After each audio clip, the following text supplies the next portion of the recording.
And it's been all about the pitching so far for the Cubs in this series. Travis Wood up today. He needs to dial up a good one. He's been scuffling lately, but the starters have led the way. They've taken pressure off the bullpen. They've got some clutch hits. Last night they got a clutch walk. Yes, they did. Let's check out the highlights from a very frigid Wrigley Field last night.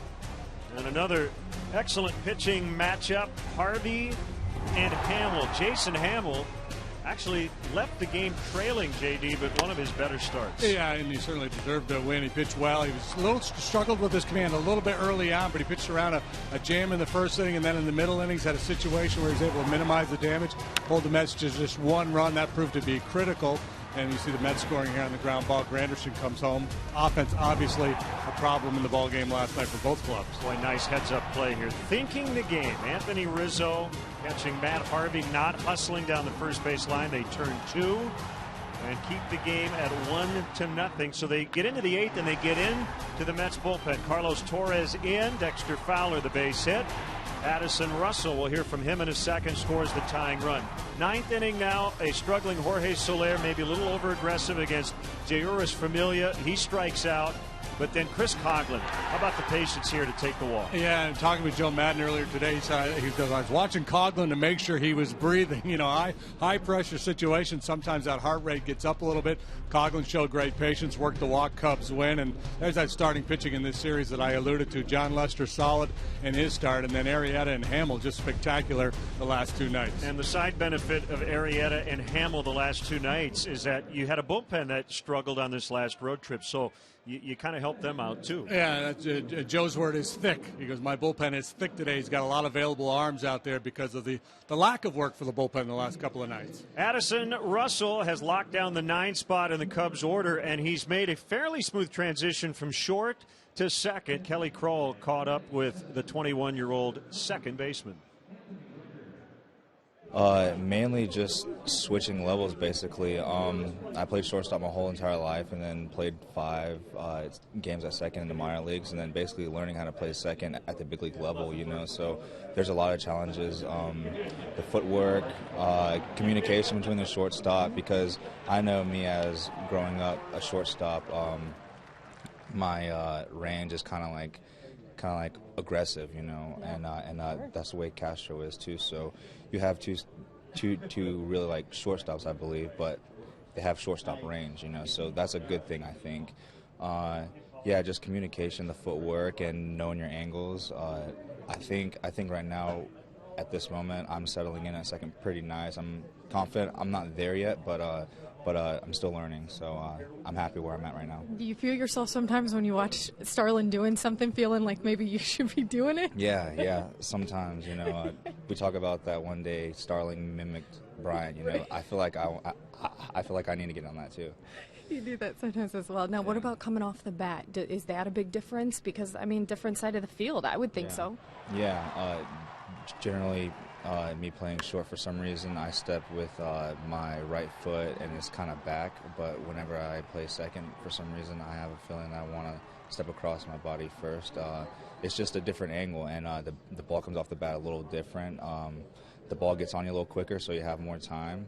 And I'd say that's probably about it. Now, I don't know how much you know about a year ago, but I mean, this team wasn't exactly great if they were behind in the 9th inning, okay? But this year, they're already showing different signs of that. Do the guys talk about it all, the difference of the vibe in this room? Can you feel it? Does anyone even say anything about it? Yeah, you know, every game we go with a mindset of we're not going to quit, and I could definitely feel the vibe this year. You know, everyone's fighting, everyone's trying to compete, everyone's trying to do their job to help the team win, and that's a great thing to have. Good stuff from Addison Russell. We'll talk with our Cubs insider Patrick Mooney as we get you set for the Mets and the Cubs coming up.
Visit Jeff at jeffvook.com. Nationwide is on your side. Here with our Cubs insider, and Patrick's been an interesting series. The Cubs pitching staff has allowed 5 runs in the first 3 games. Everybody came in, including us, talking about the Mets pitching. Yeah, the Mets pitching has been hyped not just by us, but nationally. And I think, Jason Hamill said that's just the New York media. That's kind of how it goes. But obviously the Cubs needed this after that really kind of brutal road trip when you saw the bullpen get exposed, not getting any length out of the rotation. And obviously the Cubs keep, pitching like this. It's going to be a pretty interesting summer here. Just strategically, I think there's a lot to talk about with Joe Maddon. He's unconventional, we know that. But how about taking Anthony Rizzo out for a pinch runner, and it paid off? Yeah, he says second-guessing, bring it on. He loves the barroom banter and arguments, as he called it. And he said, wanted to put the ball in play. Obviously, Caesar there, is a better runner than Rizzo, even though he's probably a better base runner than he gets credit for. And obviously worked out in the end. If it didn't, they had Coughlin ready to go move over to first base. It's a pretty dynamic offense right now. Even when one guy struggles, it feels like other guys are picking him up. The guy struggling right now is Jorge Soler. Yeah, it's nice that he has been able to blend in a little bit, and we're not talking about him every day, but it's gotten to the point where you are talking about him. I believe he leads the National League in strikeouts, and when the Cubs signed him out of Cuba, though, that was kind of the biggest drawing point, was how patient he was, his understanding of the strike zone, and obviously all these physical tools that Joe Maddon still calls him a monster in the making. He said how this guy has #1 overall type talent. I think you're going to see that eventually, but there are going to be stretches like this where he looks a little lost, a little frustrated. I know you got some quotes from Jed Hoyer the other day about the Mets and the Cubs and how they kind of match up with young players. The Mets pitching heavy and the Cubs offense heavy.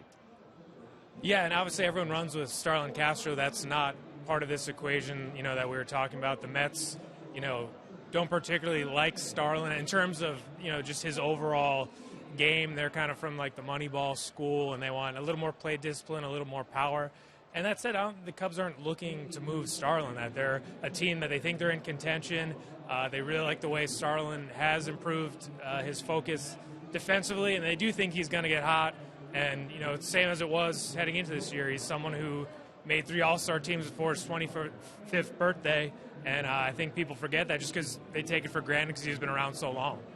All right, Patrick Mooney, our Cubs insider. Check him out, csnchicago.com, with all the up-to-date Cubs news. And the pitchers today, it'll be Jonathan Neese, a left-hander for the Mets. Travis Wood will go for the Cubs. We'll have Cubs baseball coming up here on Comcast Sportsnet.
Wrigley Field is well known for day baseball, and that's what we featured today here on Comcast Sportsnet. Overcast skies, temperatures warming up a little bit. A mild day here at the ballpark as the Cubs go for a 4-game sweep over the New York Mets.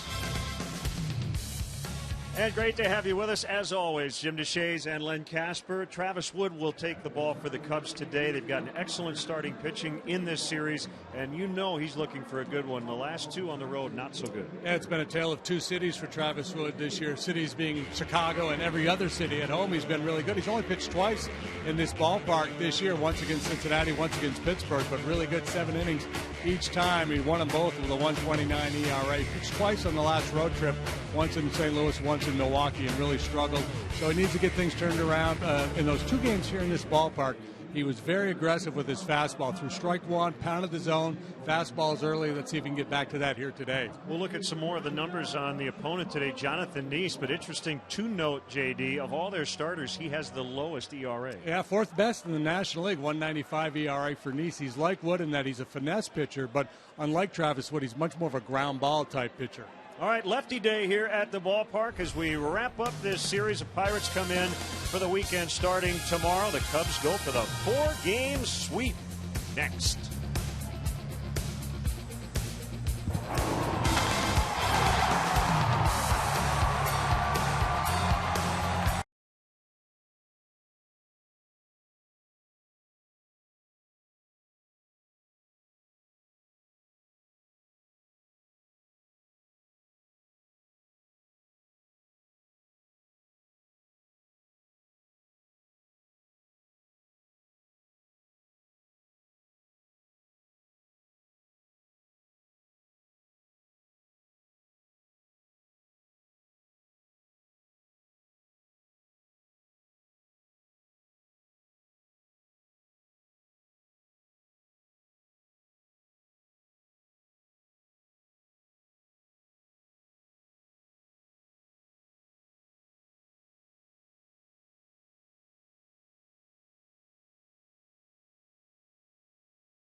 An Lexus dealer who invites you to test drive a Lexus today. Blue Cross and Blue Shield of Illinois. Through it all.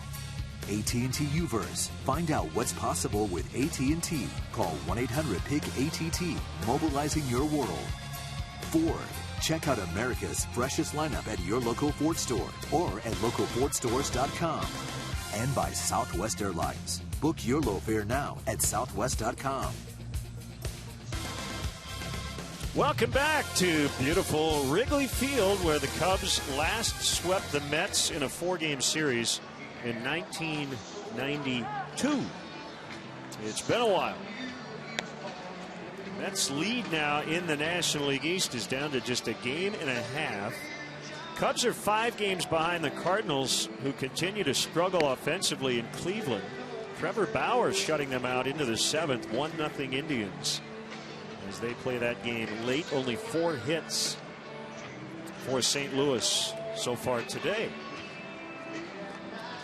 Let's get the Mets Southwest starting lineup against left-hander Travis Wood. Curtis Granderson's going to lead it off and play center with Juan Lagares still day-to-day. Dilson Herrera plays second. Lucas Duda, good numbers against lefties. One of his 2 home runs coming off John Lester Monday night. Michael Kadire in left cleaning up. John Mayberry Jr. is in right. Wilmer Flores, the shortstop. Former Cub Anthony Recker will catch. Ruben Tejada, for the first time in his pro career, will play third base with Neese, the pitcher, hitting ninth. And the Cubs afield today. Matt Caesar gets to start in left. Fowler and Soler center and right. Brian Castro, Russell Rizzo third to first. Wellington Castillo gets the starting assignment behind home plate this afternoon. Our Lexus Pursuing Perfection starting pitcher is Travis Wood. 2 up, 2 down through 6 starts with a .496 earned run average. 2-1, 334 in his career against the Mets. Everybody getting a chance to work home plate in this series. Finally, with Jordan Baker today, Fletcher, Meals, Emmel around the bases. We are ready to go. Travis Wood very prompt today, and a strike called on a fastball at 88 on Granderson.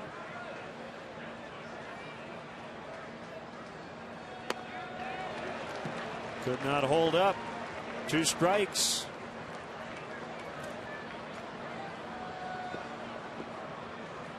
We've seen the wind out of the southwest, out of the northwest, out of the north, and now the southeast. We've covered just about all the directions. Wind for the cycle here in this 4-game set.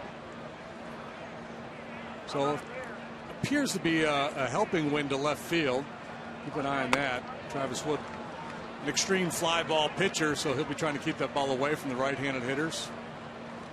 Either that or in on their thumbs to get some weak contact. That's his game plan. He goes east and west pretty well with fastballs and cut fastballs. Mixes in the occasional curveball and changeup. A slide piece. Anderson in the air out into right center. Fowler is on the spot. 57 degrees, but it feels a lot warmer than it did last night because of the wind direction. And also, I believe it was 43 degrees at first pitch last evening. So, yeah, the temperature itself is warmer, and that shift in the wind. Yeah, the feels like is even better. Herrera swings and misses. We've seen him down near the bottom of the Mets order, but batting second today. Mets have dropped their last 6 in a row in this ballpark. They got swept in 3 here last year. Not scoring runs. 3 or fewer in 12 of their last 15, and only 5 total so far in this set. And just not a lot of firepower in this lineup, especially with David Wright gone. And boy, what a start for Travis Wood.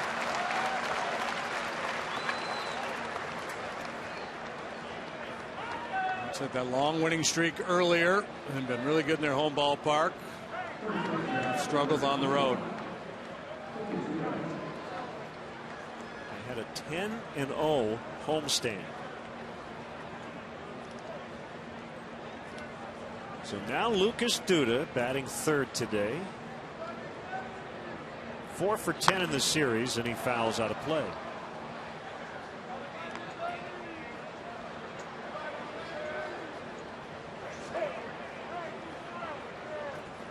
Wood's last 2 starts came on the previous road trip, and he allowed 6 runs in each. He went a total of 9 innings at St. Louis and Milwaukee. But his 2 home starts have been good ones, both wins coming here at home. 7 innings, no runs against Cincinnati. 7 innings, 2 runs versus Pittsburgh.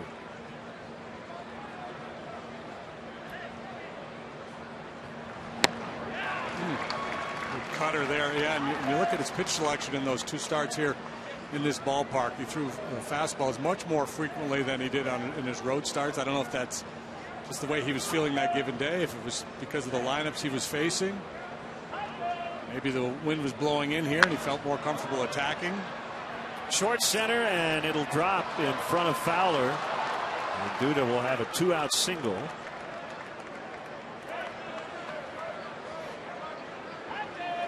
Yeah, he can really spin that wedge. Want to make sure he was below the hole. That ball had all kinds of funky spin on it.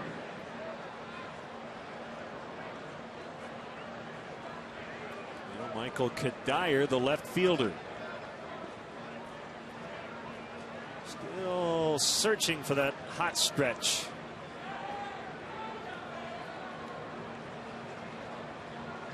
Rizzo holds on Duda.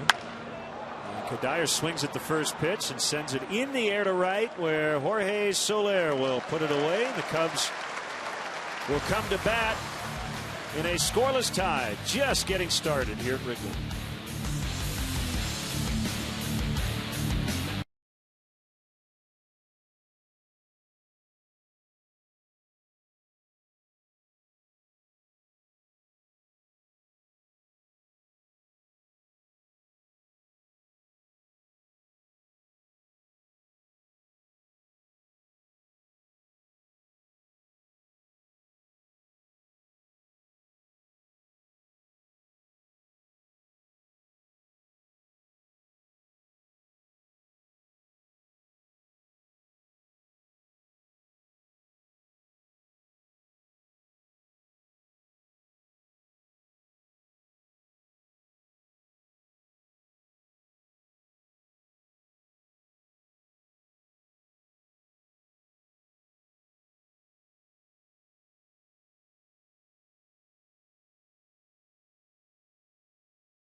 And if today's Cubs leadoff man gets a knock, Vinny's Beverage Depot will donate $100 to Make-A-Wish, Illinois.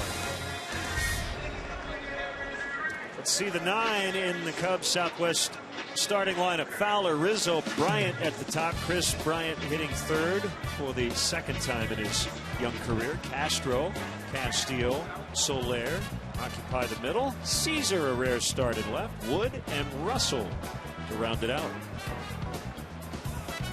Oligaris, that means Granderson gets center field. Take a look at the rest of the Mets defensively as we go along here. Here it is. Mayberry in right, Kadire left, Tejada, Flores, Herrera, Duda on the infield. Anthony Recker behind the plate. Well, the CSN orchestra just can stop and then restart. Fire it up, boys. We should play a whole game with that music in the background.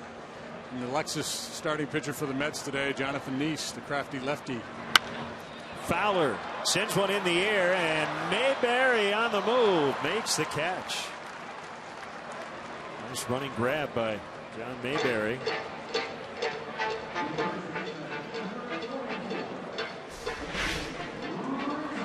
Fowler from the right side hits this ball with authority. Good break by Mayberry, and out number 1 recorded. Now Anthony Rizzo hitting second today. Leadoff single in the 9th last night before being lifted for pinch runner Matt Caesar, scored the game-winning run. On base 3 more times last night, 68 times this season, leading all major league players. Not only would a win today complete a 4-game sweep, it would be Joe Maddon's 800th managerial victory at this level. Rizzo grounds out to Herrera.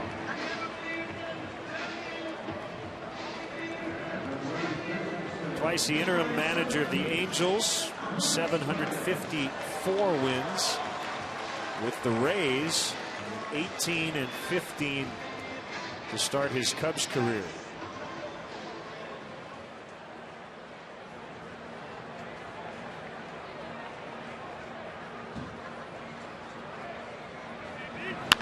Bryant bounces foul. Cubs aggressive here early against Neese. He gives you a lot of different looks. He's not a hard thrower. Fastball in the upper 80s. Hey, talk about different looks. How about that guy? He's Ivy. His first name Mike. Poison. He'll cut his fastball.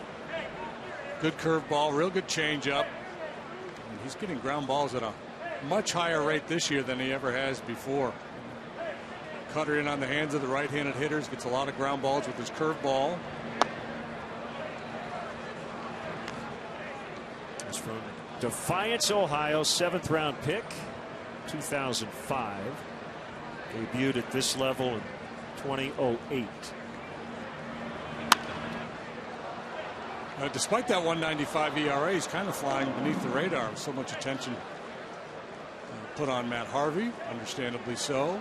Bartolo Colon's been a great story for them. Seemingly ageless one. Noah Syndergaard making his major league debut here the other night. He just goes out there and makes one good start after another. He's allowed 1 earned run or less in 5 of his 6 starts. Big leg kick, and the 2-2 is bounded foul. Who are the ERA leaders, you might wonder? That's a good question. There you go. Greinke, Burnett, Miller, Neese, and Scherzer. All below 2.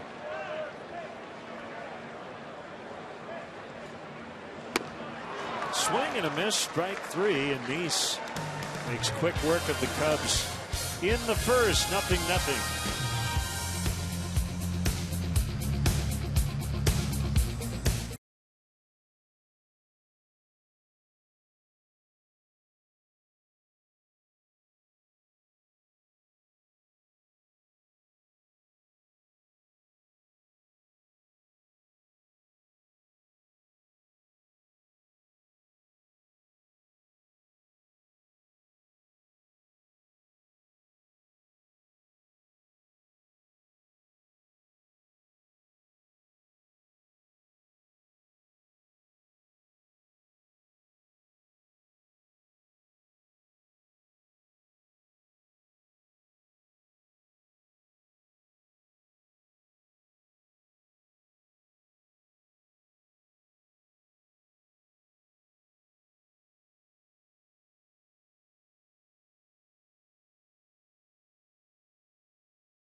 And Joe Maddon's club looking to sweep his good friend Terry Collins in the Mets this afternoon. A couple of the old school, new school, silver-haired statesmen, if you will, managers in the league. And these two go back a while, as you see from the picture, in the 90s. Coached together with the Angels. Joe Maddon, the bench coach for Terry Collins. And he spoke about him earlier this week, just still saying they're great friends and talks to him quite often and is so glad to see this Mets team kind of turn it around and him now having some success. But certainly a small baseball world, isn't it, guys?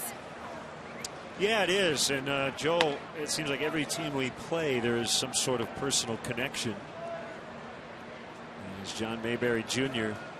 steps in, we're in the second, 0-0. Mayberry 0 for his last 19. Ahead in the count here. 2 balls, no strikes. And it is interesting, JD, that these are the 2 oldest managers currently in baseball, but working for a couple of pretty forward-thinking organizations. And I think that's instructive for all you young would-be managers out there. Remain open-minded. Yeah, and it's becoming more and more of a young man's game, it seems, right? Some of these new managers without a lot of experience or without any experience being hired. Fowler will get it. Not that many of the older statesmen, Jack McKeon types, Jimmy Leland.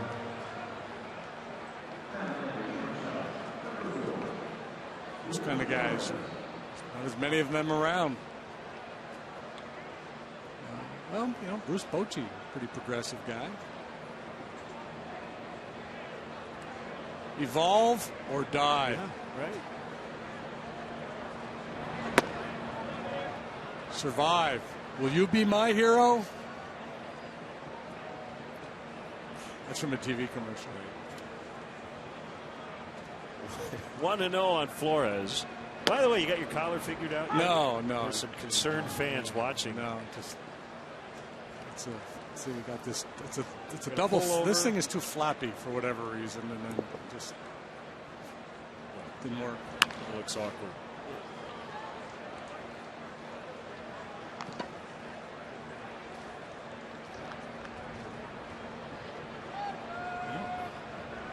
Good day to bring the kiddos to the ballpark. Make sure you bundle up.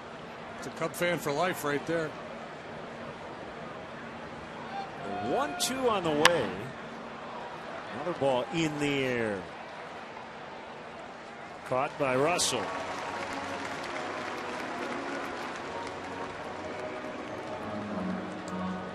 Got a couple of minor league notes for you. One is not terribly surprising.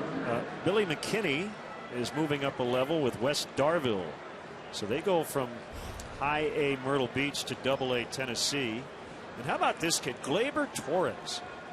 He's only 18 and off to a great start with South Bend. Hitting .336. He had 3 more hits yesterday. Keep an eye on Gleyber Torres. Anthony Recker. Line shot, home run to left.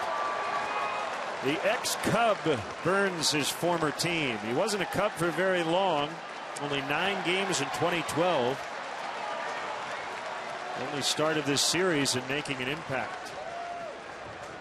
He wasted no time. We talked about Travis Wood and his success being aggressive with that first pitch in his home starts. Here he tries to get the jump on Recker, and Recker ambushes him. Cut fastball has stayed out over the plate. Home run number 1 for Recker. 7th one allowed by Travis Wood. In his brief time with the Cubs, Recker did catch Travis Wood on one occasion.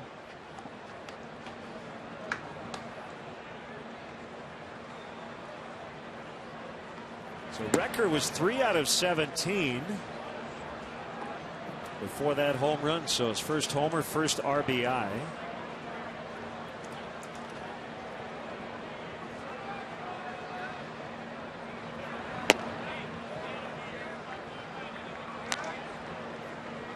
(2-0) on Ruben Tejada, playing third for the first time in the minors or majors. I guess a little bit of third in spring training.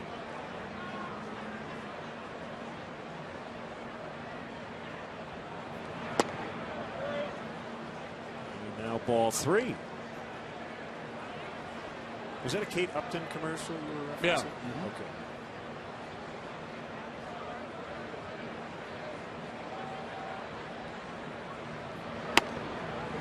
High strike, 3-1. Well, that's the old adage, right? When you have a tall umpire, you're going to have a high strike zone. We'll see if that's the case. Jordan Baker is about 6'6", 6'7". He's the tallest umpire working these days. He walked him.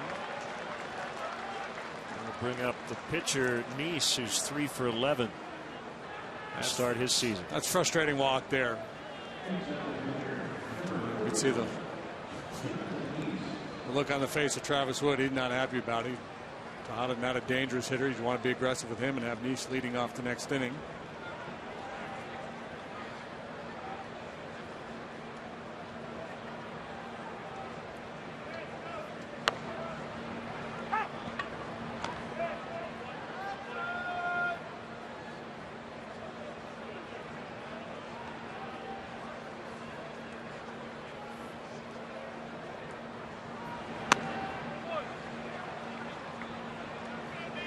The lights are on because of the overcast conditions.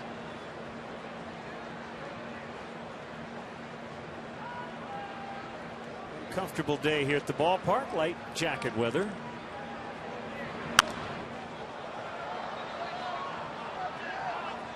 1-2.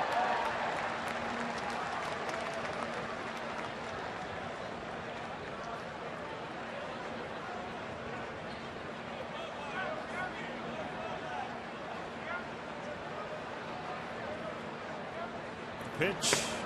It's outside. Pirates come in tomorrow for the weekend. They're trailing at Philadelphia 4-0 in the 5th. In their getaway day ball game.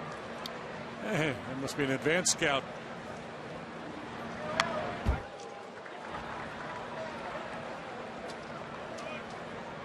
Or he just missed the calendar, messed up on his calendar by a day.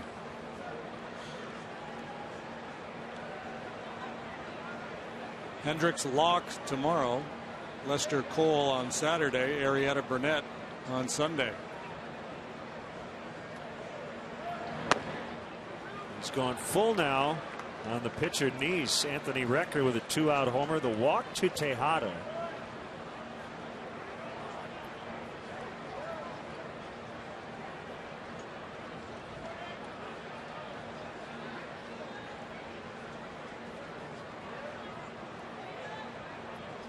Here it comes, runner goes, and we'll do it again.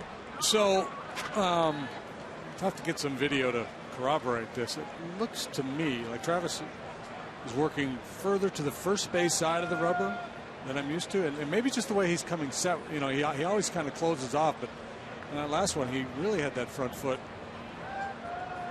kind of closed off towards the first base side, even more than normal.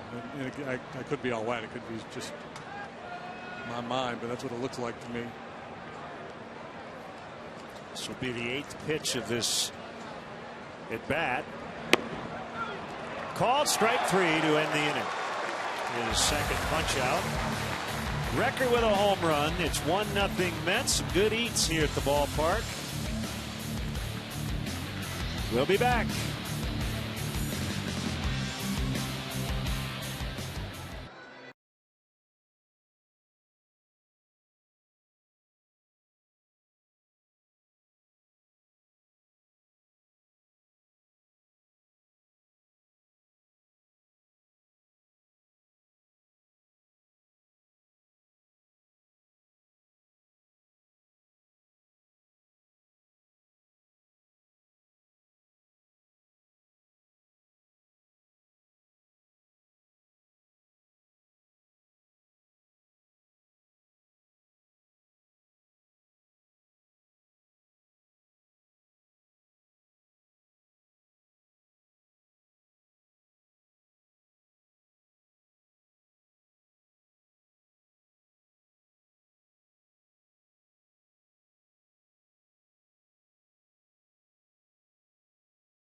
Presented by Coors Light. Watch fans test their sports trivia knowledge as they try to win big Sunday at 7 on CSN Chicago. Best of luck to the Bulls tonight as they try to push the Cavs to Game 7. And happy birthday to that young Cub fan.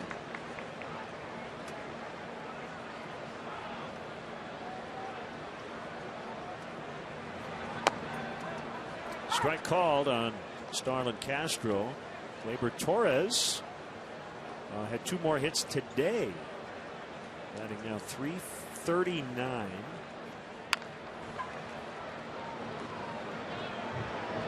And out at first, as we mentioned, Tejada playing an unfamiliar position, but he does get Castro for the out. And so South Bend an early game already today. Dropping an 8-6 decision to the Lansing Lugnuts.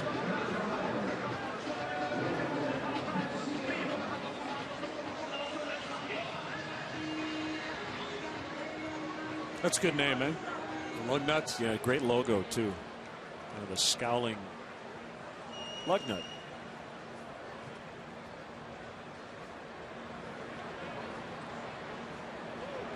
Which doubles as the T in the name of the team.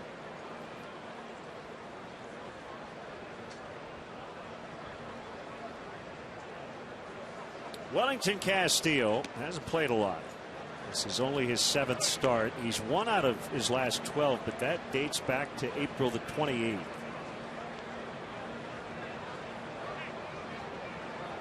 So the pattern that has developed essentially is that he has faced left-handed pitching when John Lester has not started. Mm-hmm.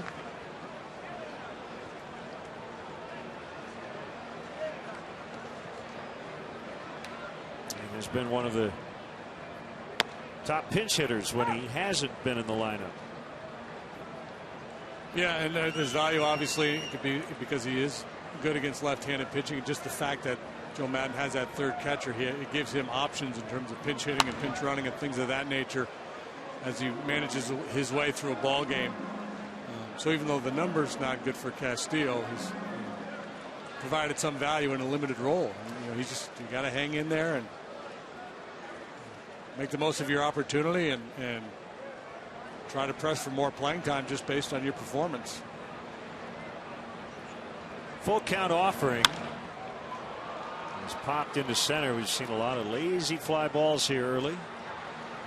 It's just both tough. Sides. It's tough for Castillo now because Ross is going to catch Lester. I mean, that's that pairing that we knew that was going to happen. And so Montero is going to get the lion's share of the at-bats against right-handed pitching. And Montero, I mean, he's been so good lately. Hesitant to give him a day off against any right-handed pitching.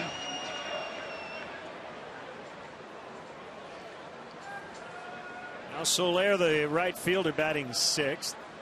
Rough night last night. 2 strikeouts, 2 double play balls, and 4 trips.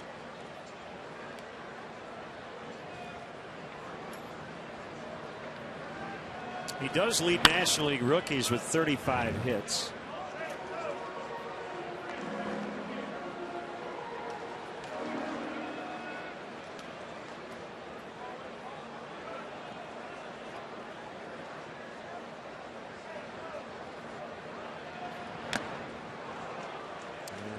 Foul tips, 4, strike 3. Nice. Back-to-back 1-2-3s to start his day, leading 1-0.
Anthony Recker home run as the Mets on top 1-0. Cub fans, let's go. Don't miss all the excitement this season at Wrigley Field. The Pirates are back in town tomorrow for the start of a 3-game series. Tickets are available for all 3 afternoon games. You can get your tickets at Cubs.com.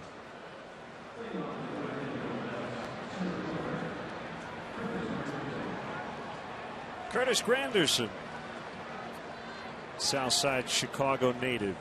He flied to center to start the game. Lefty versus lefty, and a strike called on a curve.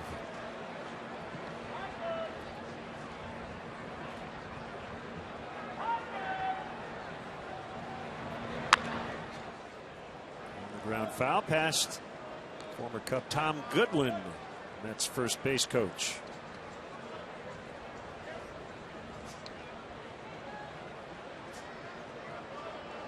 It's a great surname. All wins are good. Sir Goodwin.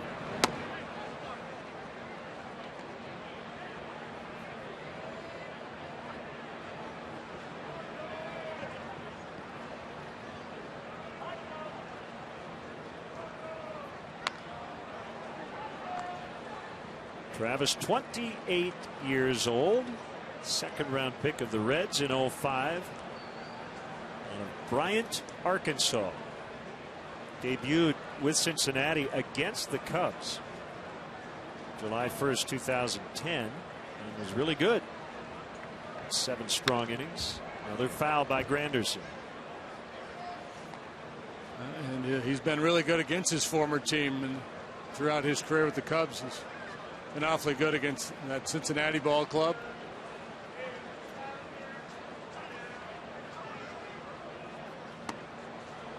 Yeah, his first 3 major league starts were pretty interesting. At Wrigley Field, July 1st, 2010. He got a no decision, 7 innings, 2 runs. Then he pitched at the Mets and could not get out of the 5th inning. Then his 3rd major league start, 9 innings, 1 hit, no runs in a no decision. Facing Roy Halladay, who went 9 innings and gave up no runs. The Phillies would win that game in extras. Line shot. Soler will chase it down. Granderson will be held to a long single. A nice play by Soler, hustling over to cut that ball off. Off the bat, it looked like it may be a double, but nice to have an athlete out there in right field like Soler who can get after the ball and has that big strong arm as well. I'll check back on him a little bit. He handles it. Keeps the double play in order.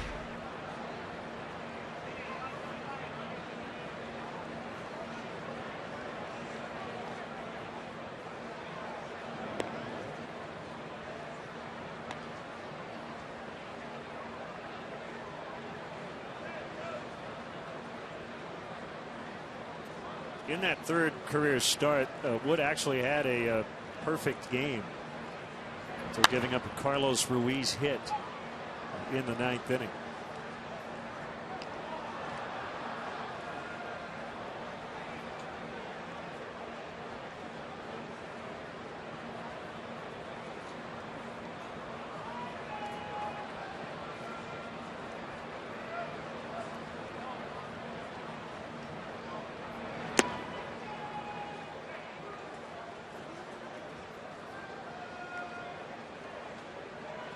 One and one on Herrera. Herrera, just a kid. Some very impressive numbers in the minor leagues, high batting averages.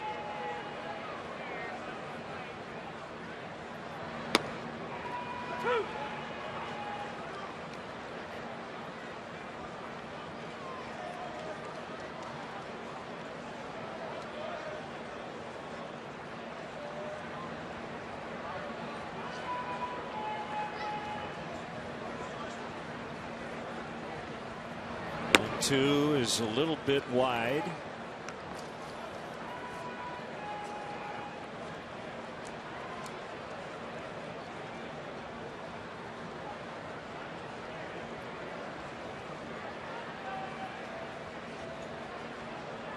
Mets will host the Brewers this weekend in New York. One outside, that one much closer. And it's full 3-2. Little backdoor cutter trying to clip that outside edge. Could have been. Bear was hitting 370 down at AAA Las Vegas. He hit 340 at AA Binghamton last year. And they're going, and that ball rolled foul. I think you'd hit 240 in that ballpark, though. You spent a lot of time in Vegas. Gosh, yeah, that's a hitter's paradise. I mean, that league to begin with, the PCL, is a great hitter's league, and that ballpark is a bandbox.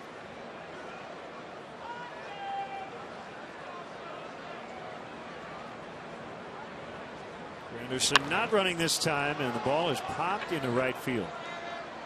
And it will be Soler for the first out. Well, with a lot of pitchers, you count the ground ball outs, and if a pitcher's piling them up, you say, oh, he's having a good day. He's getting a lot of outs on the ground. For Travis Wood, it's just the opposite. When he's getting a lot of outs just like that, that's when he's at his best. It's kind of been the case so far today. A couple of punch outs, everything else in the air.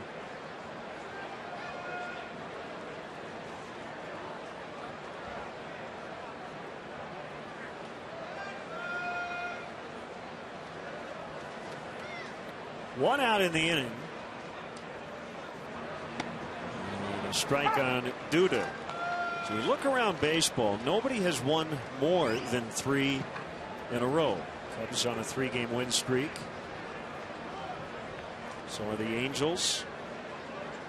There's one team that's really cold, and that's the Colorado Rockies. They've dropped 11 straight. And just to add injury to insult, their manager, Walt Weiss, had to have an appendectomy yesterday. Yeah, well, they've had a bunch of snow. They've had rainouts. The manager going in for emergency surgery.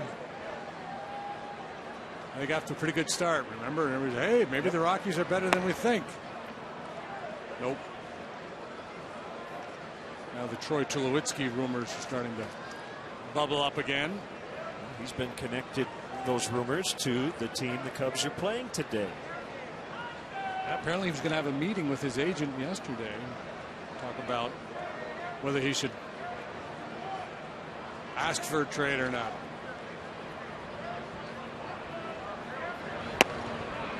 Two and two now to Duda. And it's not like the Rockies would have to accommodate him, but I think, in the past he said, I want to stay here. He's their franchise player. The question is, would he be willing to move on? I don't know what it's. I'm guessing he has a no trade clause in his contract. Called strike 3 to send Duda back to the bench. That's the third strikeout in as many innings for Travis Wood. Duda got him last time, a little flare to shallow center for a base hit. This time Wood wins the battle with a good heater over the outside corner. Well placed, 90 miles an hour. Duda caught looking.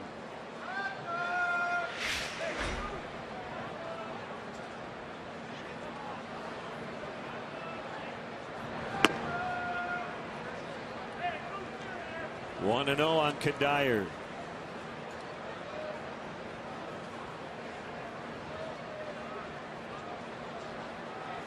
Anderson started the inning with a single. Well, there are 2 outs. He's still at first. Yeah, they don't try to run much on Travis Wood. Lefty who is so quick to the plate. He's quick to the mound too. From dugout to mound, he's one of the fastest in the league. It's a nice late adjustment. It's a pretty good pitch right there. 2 balls and a strike.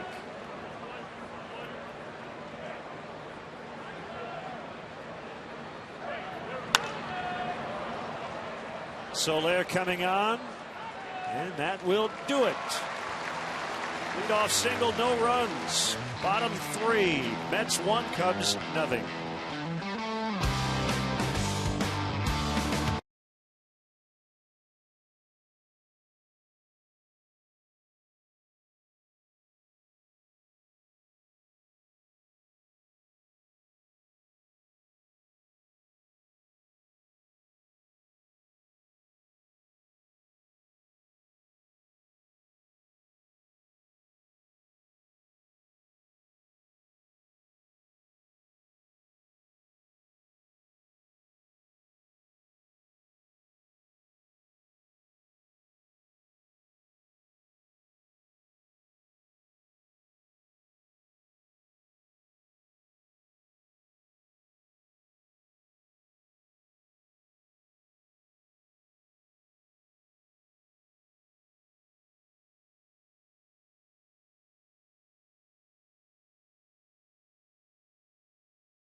tomorrow, isn't it?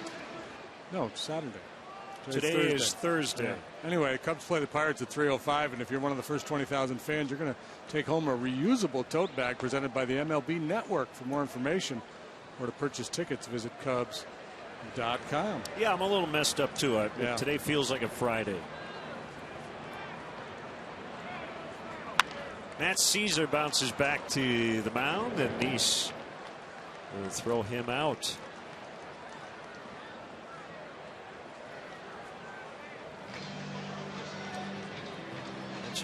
Nice is an Ohio native. The date of his birth, October 27th, 1986, happened to be the same day the Mets won the World Series.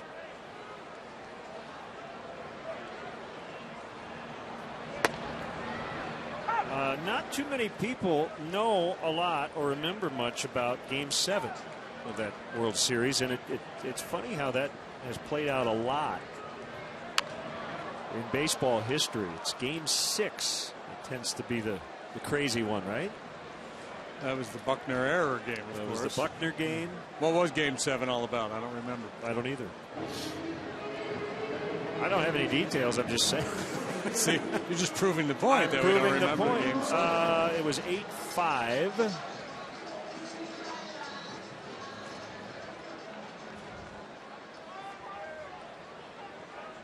And the Mets won that game. I remember that part. Yes. Nice sliding grab by Granderson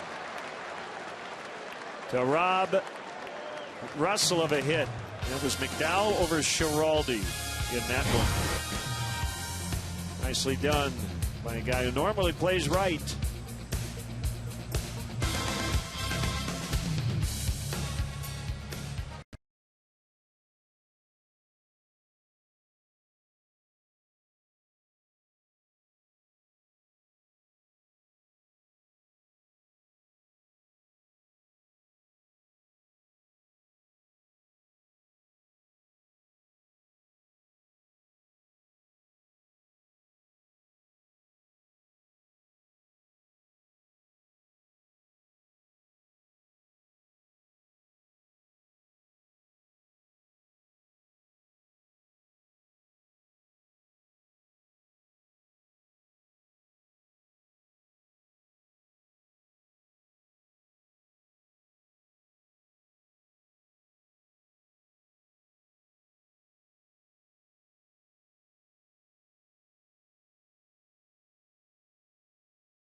His older brother Josh, who's brought the same work ethic to the Wrigley Field renovation project. The Shaw Brothers, Ivy and Ice. I like that. Tonight on Sportsnet Central at 6:30 and 10. We've had Ivy and Ice in the same sentence here, I think. Some cold nights. Yeah, we got Ivy sitting down there. There he is.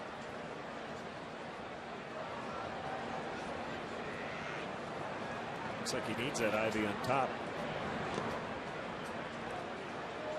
1-0 Mets as we play the fourth. So Game 7 of the '86 series actually was a day later than originally planned due to rain. Did you remember that? No, sir. Lined and caught by Bryant. Well, Mayberry can't get a break. He's now 0 for his last 21. Good Joe to be Madden tall. would say, yeah, way to be tall out there. Tall Tall and agile. Mayberry's an out.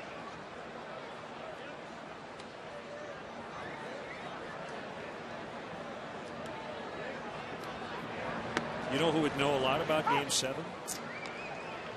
Probably more than anybody in this ballpark. Ronnie Darling. That guy, because he pitched in that game. Timmy Tuffle down there coaching third. Yeah.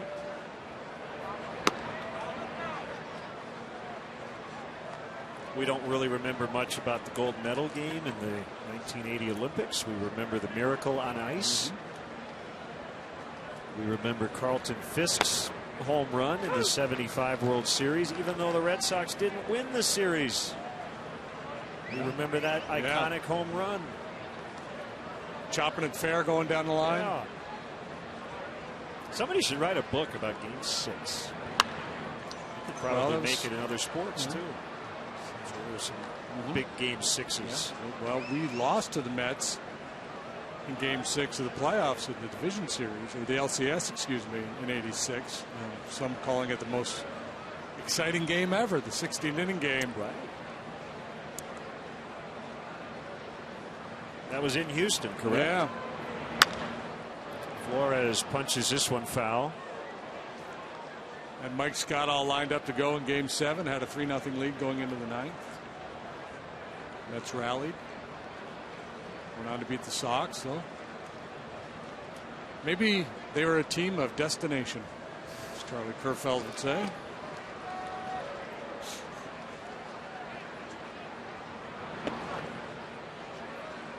Two on the Mets shortstop.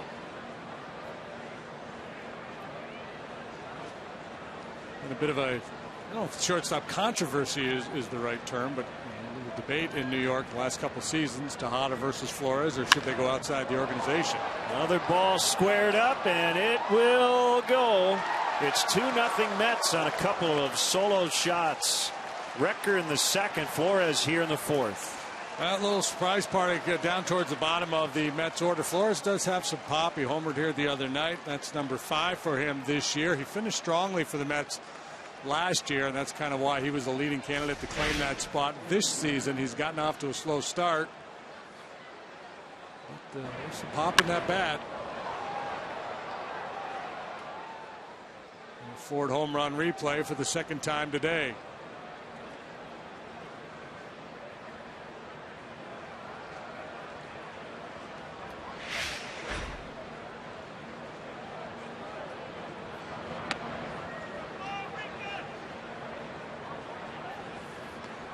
Has been working in that slow curveball a little bit more frequently this year than last. He's taking a little off it too, flipping it up there at 67, 68 miles an hour. Just give those hitters something else to think about. A lot of times, if you command that pitch, it's a free strike one. Just go up there looking for a fastball. Don't necessarily go up looking slow curve, and if you can throw it for a strike, you get the jump on him. Recker again, deep left, Caesar back, gone. Anthony Recker's hit 2.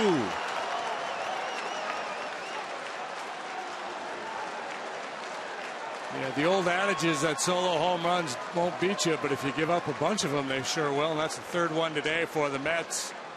Recker came in with none. First 2-homer game of his major league career.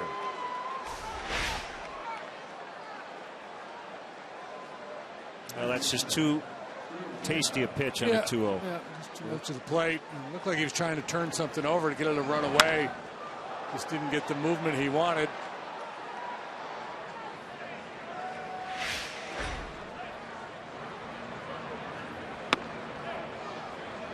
And as I mentioned, Recker was very briefly a Chicago Cub, 9 games 3 years ago. These are his first 2 career homers at Wrigley Field.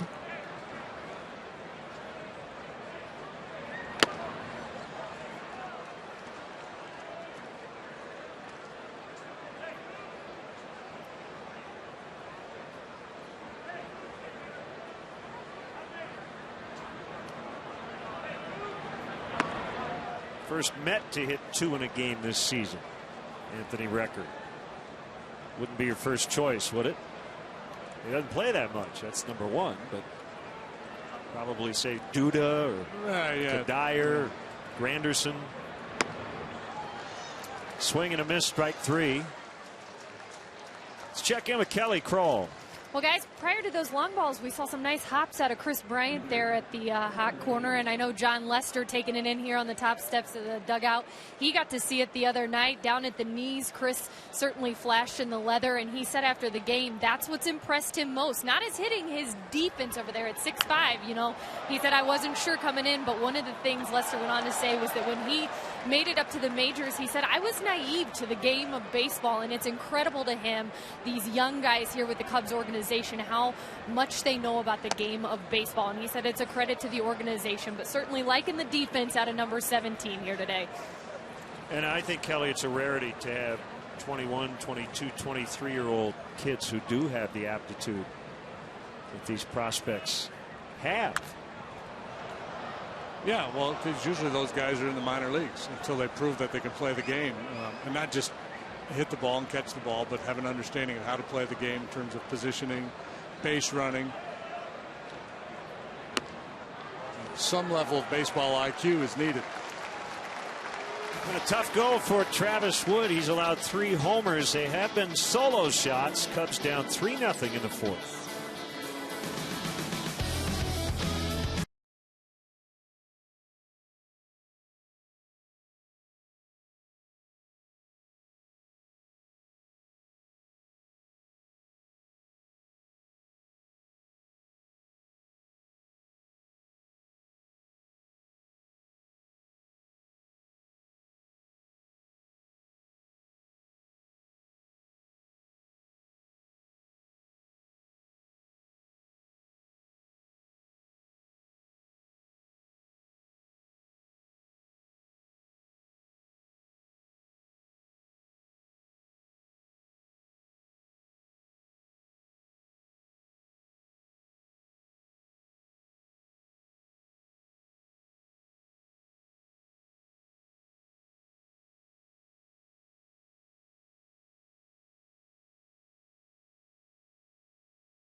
And the Wood Family Foundation at the inaugural Battle of the Bats Charity Home Run Derby on Thursday, June 18th. Join Kerry Wood. He's going to pitch in the championship round, and Cubs alums as you swing for the fences here at Wrigley Field. Registration and information are available at Cubs.com/derby.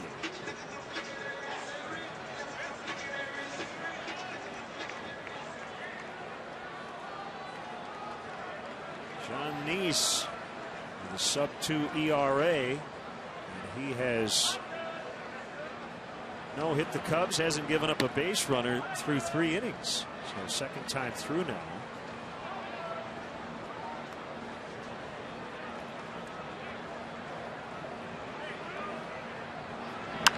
Fowler deep to left, into the corner, and gone, a home run. They're on the board. It's solo homer day here at the ballpark. 3-1.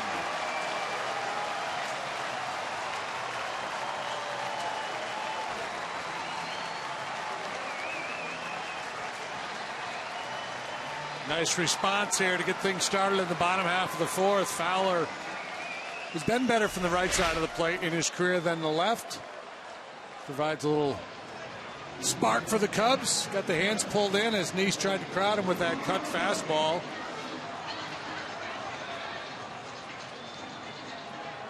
That's into the well. Or over the well, I guess. The new group area out there in left field. It opened on Monday night.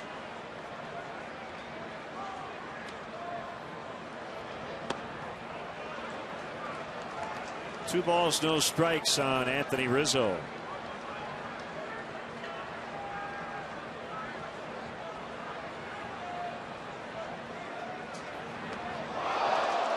Rizzo gets hit.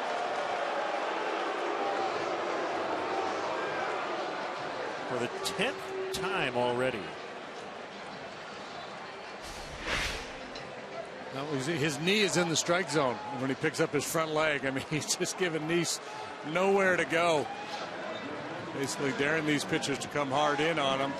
Anthony hit by a pitch yesterday. Also was intentionally walked. He singled to get things started in the 9th. Continues to do his thing. Only Matt Holliday with a better on base percentage in Major League Baseball than Riz. First guy to get to double digits and hit by pitches. And ball 1 on Chris Bryant. Long way to go. We're only in the 4th.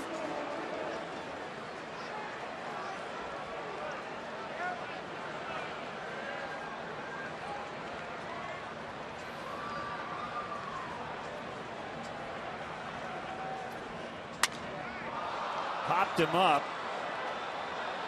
Long run over. Herrera makes a catch. They would have gotten it out either way because Rizzo could not stray too far off first. It's the first out of the inning.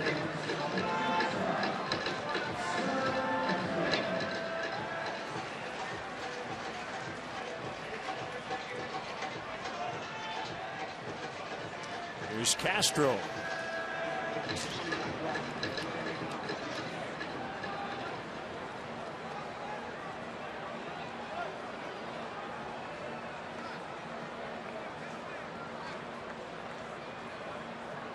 It's a double play depth around their infield. Everybody back, including Tejada at third, and Castro drills one the other way, but right at Mayberry. Barely had to move.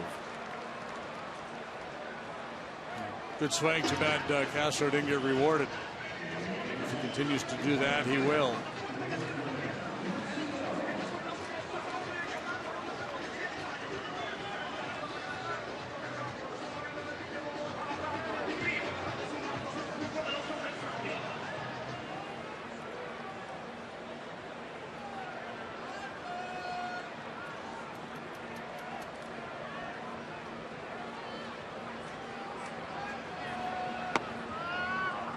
In there on Castillo for a strike.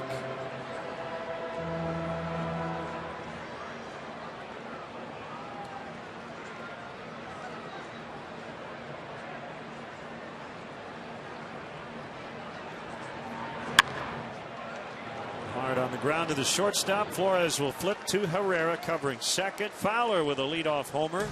Tucked it into the left field corner right near the 355 sign on the foul pole. And it's now 3-1 Mets after 4.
venue. The enhanced bleachers have a new look and feel with additional amenities and more group spaces. Tickets are on sale now. Visit Cubs.com/bleachers to buy tickets and learn more about the new spaces and concessions as they become available over the next few months. We got a group here from what's it say? Resurrection Preschool.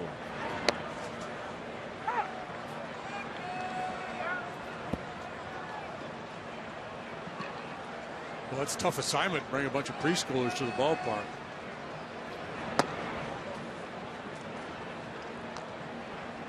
Yeah, attention span. Yeah. Not last 9 innings, but make sure you have plenty of chaperones. And cotton candy. 1-2 on Granderson.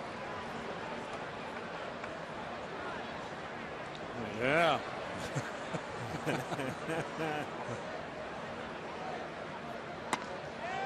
It's high.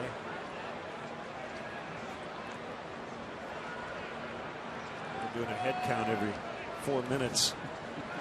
Where's Joey?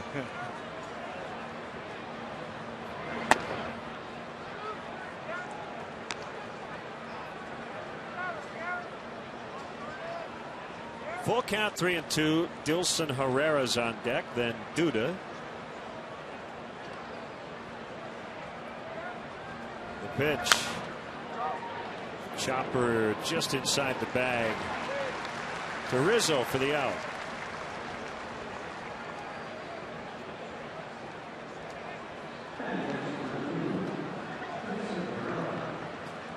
Houston Street gets a 2-year extension worth $18 million from the Angels.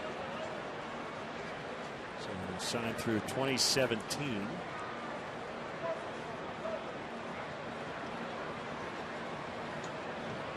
Club option for the following year, 2018. They got him from the Padres last July. Inside on Herrera. He's been dependable and durable. Deplorable. He's been a very deplorable reliever.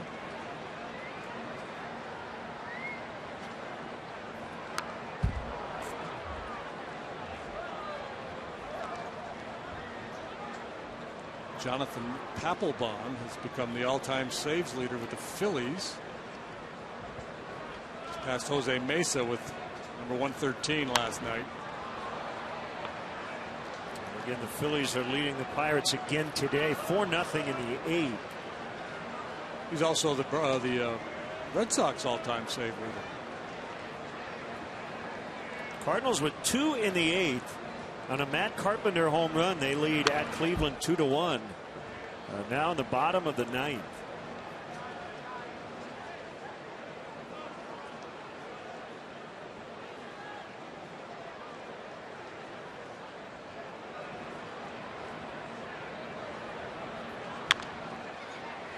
Nice play, Bryant.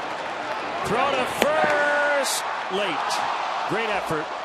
Took him into foul territory in a strong throw, but Herrera's hustle and speed beat it out. Joe wants another look.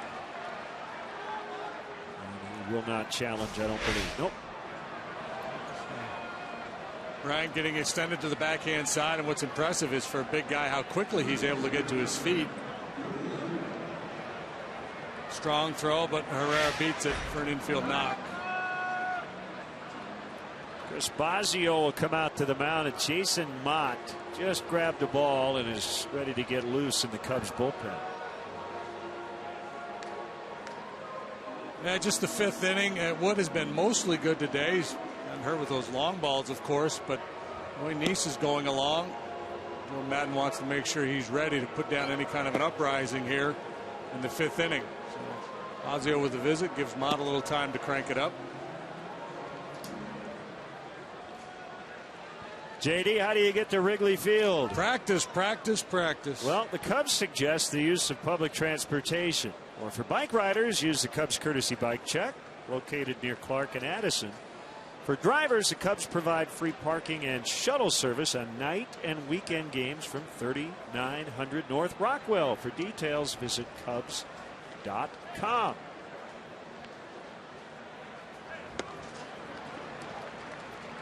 Duda waves at strike one.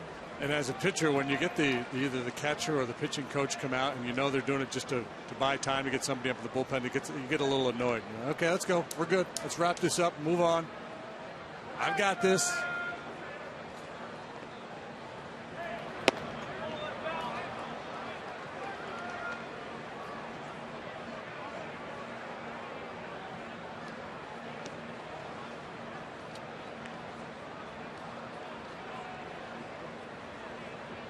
Very bloated pitch count today for Travis Wood. Only in the fifth, and this is number 93. And fouled into the upper deck. Yeah, and it's a byproduct of his style of pitching. I mean, he throws elevated fastballs. He gets a lot of foul balls. He doesn't have a sinker, so he can't really just challenge the heart of the plate with sinkers and go, here, go ahead and hit it, put it on, put it in play. When you elevate the ball and you're a fly ball type pitcher, it's tough to be as efficient as a sinker baller.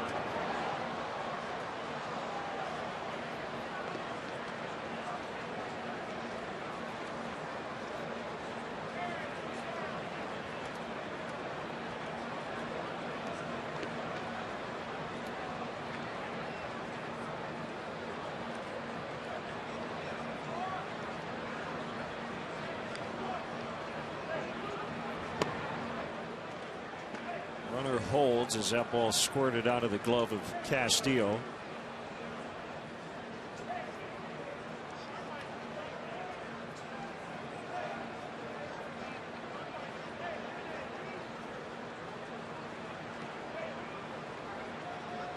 It is over in Cleveland. The Cardinals came back late and edged the Indians 2-1.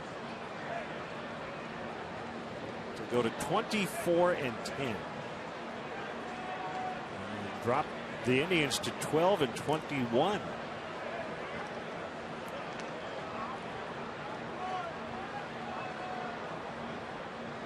Three runs in that game coming on 2 homers. Michael Brantley and then the game winner Matt Carpenter. Similar deal here. 4 homers and 4 runs. Mets have gone back to back twice in this series. Duda and Flores did it on Monday. Flores' record here today. It's kind of been a theme going back to the Milwaukee series. Cubs did it in game 1 too. Yeah. Yep. Was it Maldonado and Herrera? Is that right? There's a gapper for Duda. Herrera makes a turn. Fowler gets it back in quickly. The throw goes towards second. Duda just got in ahead of the tag by Russell. And they're at second and third.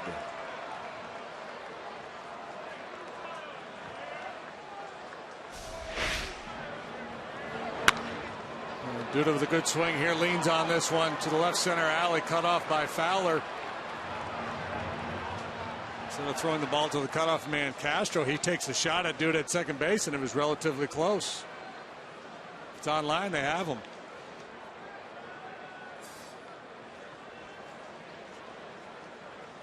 That will be it for the starter, Travis Wood. Jason Mott coming on to face Michael Kadire. It's a Weber's Sauces and Seasonings call to the pen. Why grill with anything else?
Mott and the infield will play in with runners at second and third and one out, and the Mets already leading this game 3-1.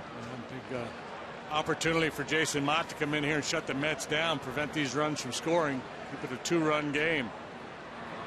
Kadire fouls, strike one. Herrera at third, Duda at second. Not afraid to challenge that strike zone. Very aggressive. He throws fastballs and cutters. Mid-90s heater. They've been working with him to try to get his arm angle up on top a little bit. I feel like he's been underneath the ball, pushing it a little bit. See if he's able to make that adjustment.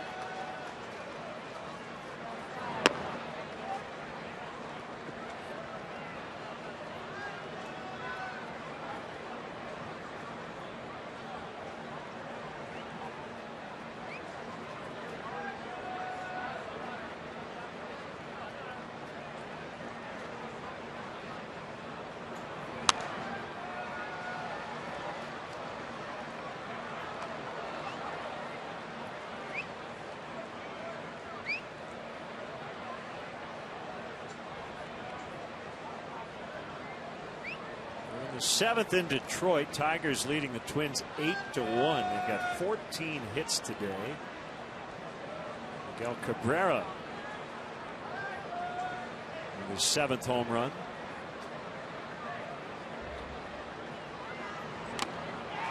Foul tip, strike 3. So 2 down, and the infield can move back with Mayberry coming up. Exactly what Joe Madden was looking for, bringing Mott into this game with that high octane stuff, looking for a punch out, and he gets Kadire.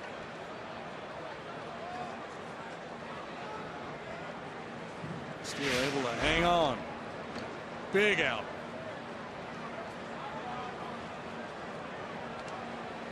It'll be less big if Mayberry delivers here. You got to finish the job.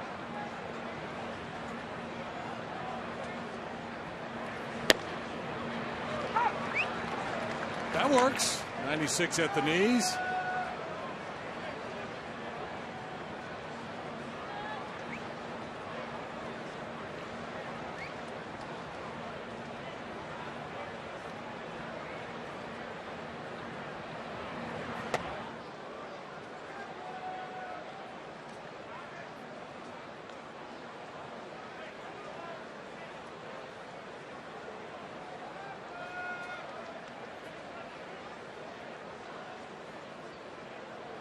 Hitters basically don't have to worry about anything soft from Mott. That's for sure. He's not trying to trick anybody. Ground ball, and it'll get into center, and the Mets will add to their lead. That is a big hit for Mayberry. He snaps an 0 for 21, and he makes it a 5-1 Mets lead. Yeah. Those runs charged to work. Yeah, I was going to say those inherited runs that can inflate that ERA too. And Mott got Kadire, who you figured would be the tougher guy, punched him out, but Mayberry came through with a big 2-out knock. It was a cut fastball, and you see it back up, trying to go off the outside corner, and that ball actually had action moving back the other way a little bit.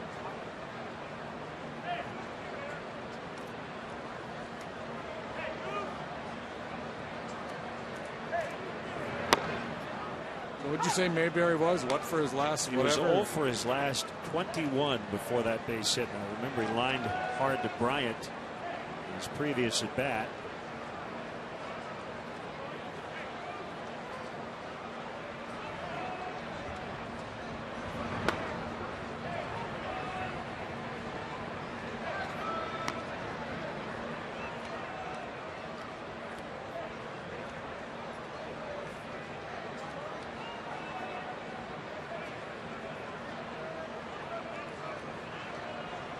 Ball one strike to Flores.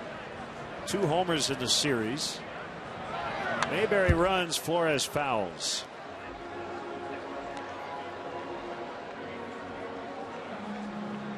Cubs are going to have to get it done and come from behind fashion here today.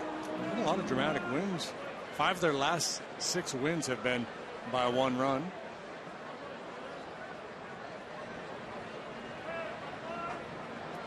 Mentioned this early. The Mets had scored 5 times in the first 3 games combined. Put up 5 in 5 innings today.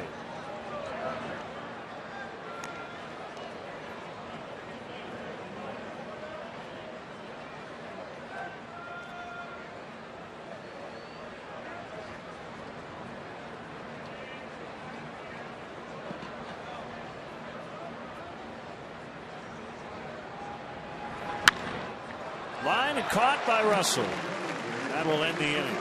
Mets add 2. And get into the Cubs bullpen now for the rest of the ball game. 5-1 New York.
Chris, thank you.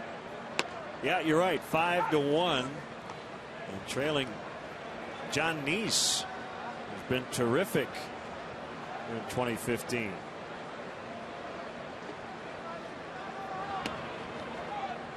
One ball, one strike.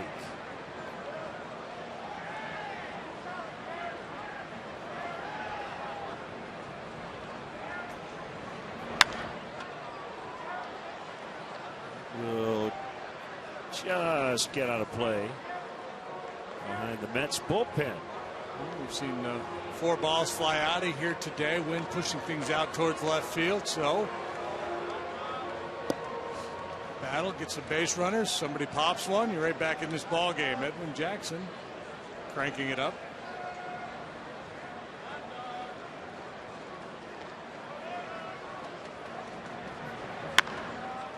For the hole, diving stop Flores. Up with it. Throw to first. Not in time. Soler with an infield single. To start.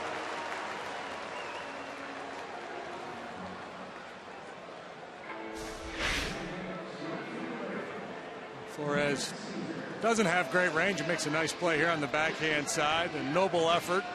Soler clearly safe at first base.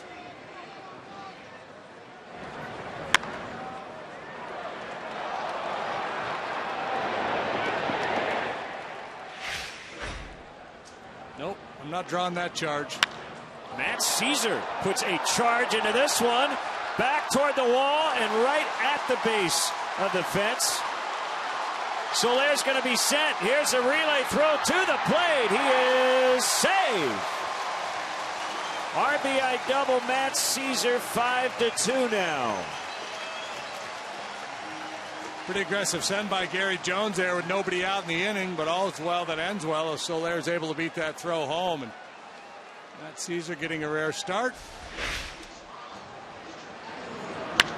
unloads on that one. That's kind of been the theme with Caesar. Was in spring training, hitting the ball with a lot more authority. Tweaked his swing. You see Soler a little hesitate. That's to make sure the ball gets down.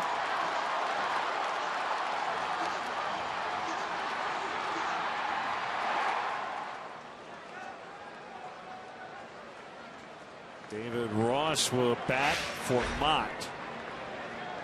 So a run in. Caesar at second with nobody out. Just trying to get these two right back. Aggressive swing there by Ross.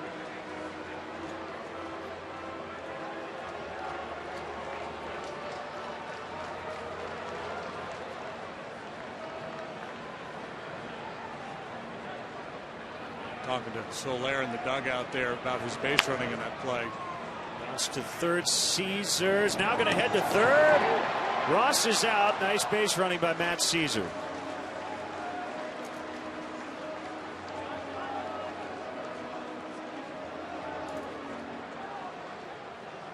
He's now at third with only one out.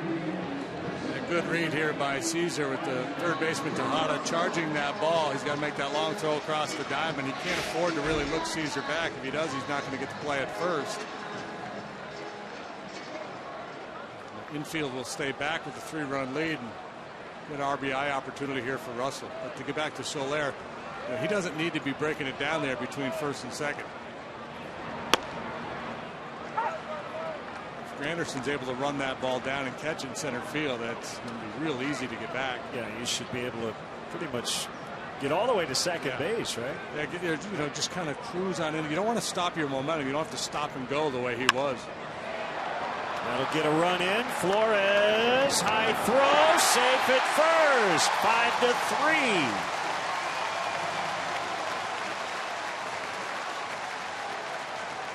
5-3. Game on.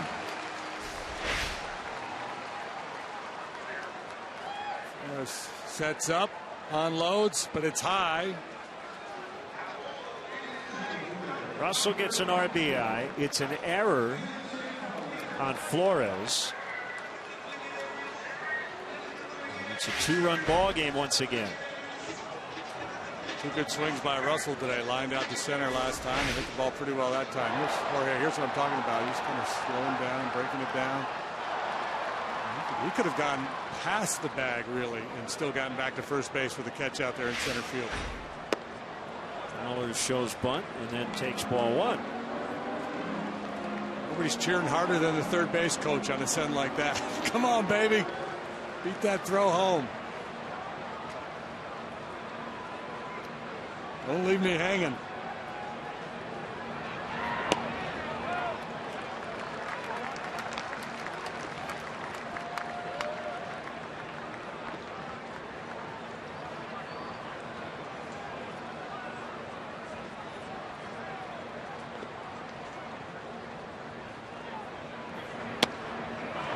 Three balls, no strikes. So Nice struggling really for the first time today. Still got a very low pitch count.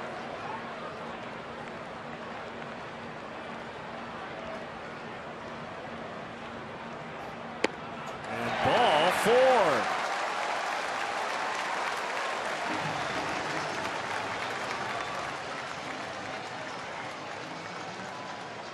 Bring the pitching coach out, Dan Worthen.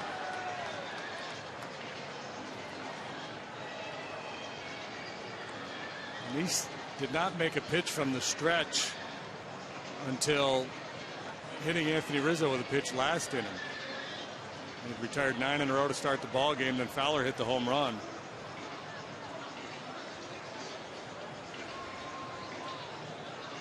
You see it a lot with pitchers who get off to a great start the way he did. Then things start to unravel on you a little bit, and you start working out of the zone, hoping that the opposing hitters will get themselves out by chasing bad balls. That's one of the things the Cubs have been so good at, most of the Cubs. Being patient, forcing pitchers into the strike zone, none more so than this guy here.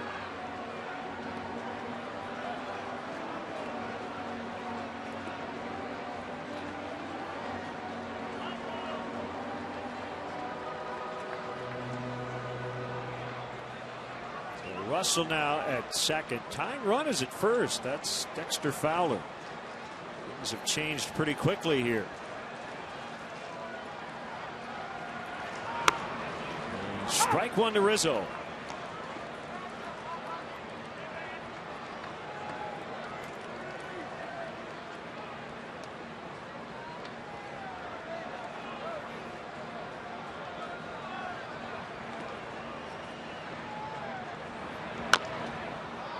Bounced foul. Now the 2-strike approach kicks in.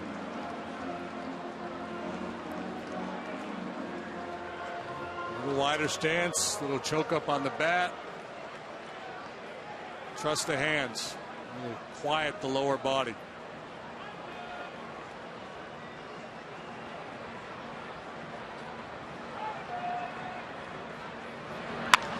And he lines it into center. Base hit. Russell around third. Granderson will lob it back in toward third. It's 5-4 now. An 0-2 RBI single. Well, two components, right? The pitcher's got to make a mistake. Neese did. The hitter still has to take advantage of it. And again, the 2-strike approach by Rizzo is a beautiful thing to behold.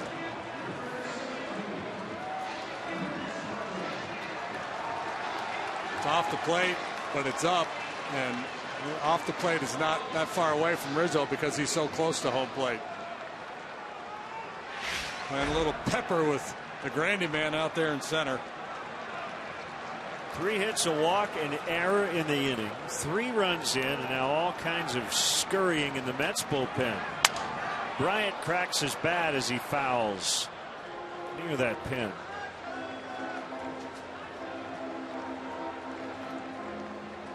T-Mobile game changer Chris Bryant making things happen here in this series. First career triple and a couple of home runs.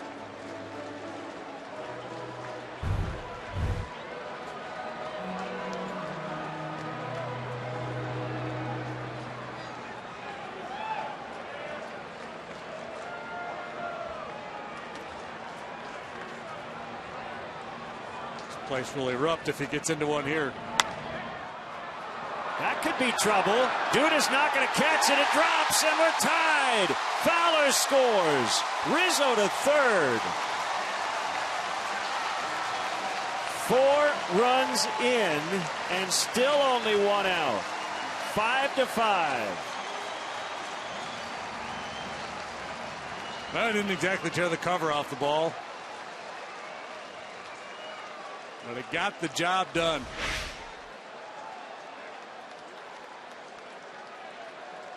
Has this inning blown up on Jonathan Neese? He was on cruise control, leading 5-1. Had barely broken a sweat through 4 innings. Something barking on Anthony. Watch him go down the line on his base hit. It looked like something might have been bugging him a little bit. Well, we'll keep an eye on that. Hopefully nothing serious. Hansel Robles appears to be ready, according to Ricky Bonas.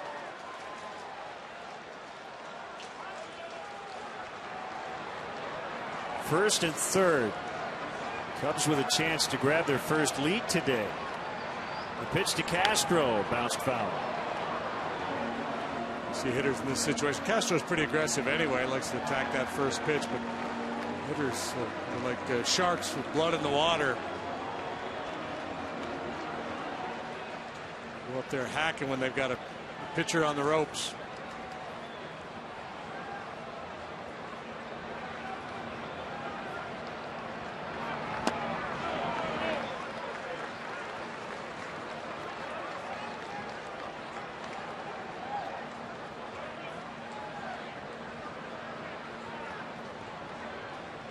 Starlin, the 8th Cub to bat in this inning.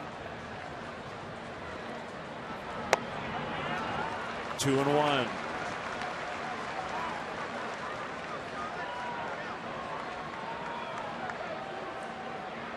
I'd be tempted to start Bryant here.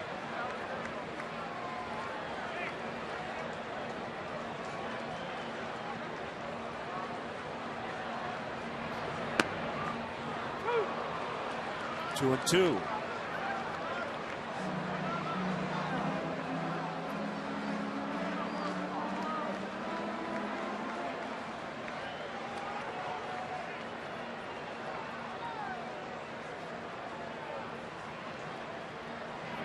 Two is inside. It's full. Action pitch.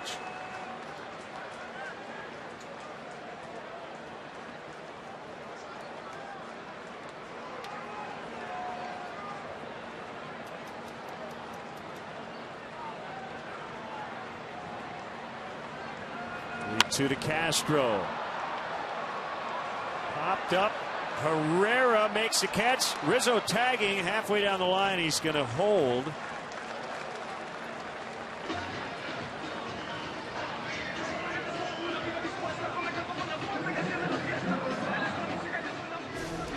Anthony's still dealing with something down there. Now remember, he got hit by a pitch earlier in the right leg.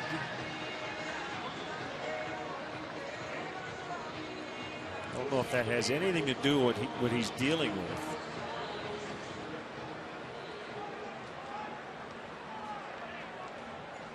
Not serious enough for him to come out of the game.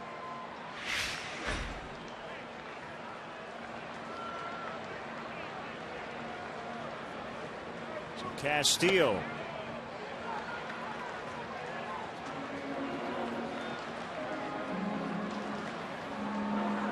Collins deciding to stick with his starter. He's a veteran guy, and as I mentioned, the pitch count is in fine shape, so he's just praying that Nice can find a way out of this inning, keeping the ball game tied. Mets bullpen has been good most of the year. They have not been particularly good in this series, and most managers try to stay away from their bullpen this early in the ball game. He's came into this one with a .195 ERA, cruised through 3.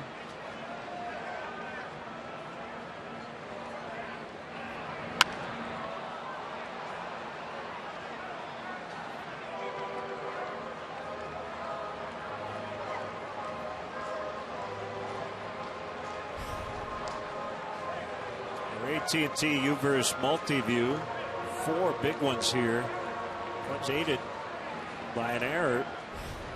And Flores, the shortstop, allowing Russell to reach. He would later score. It's now 3-1.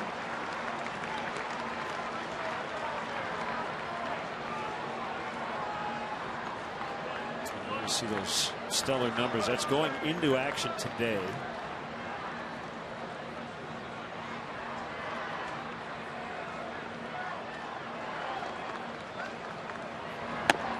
Swing and a miss. He aired it out on 3-1. Yeah, got a little greedy. You want to see a guy be greedy in that situation, looking for a fastball, and saw it up, thought he could do something with it.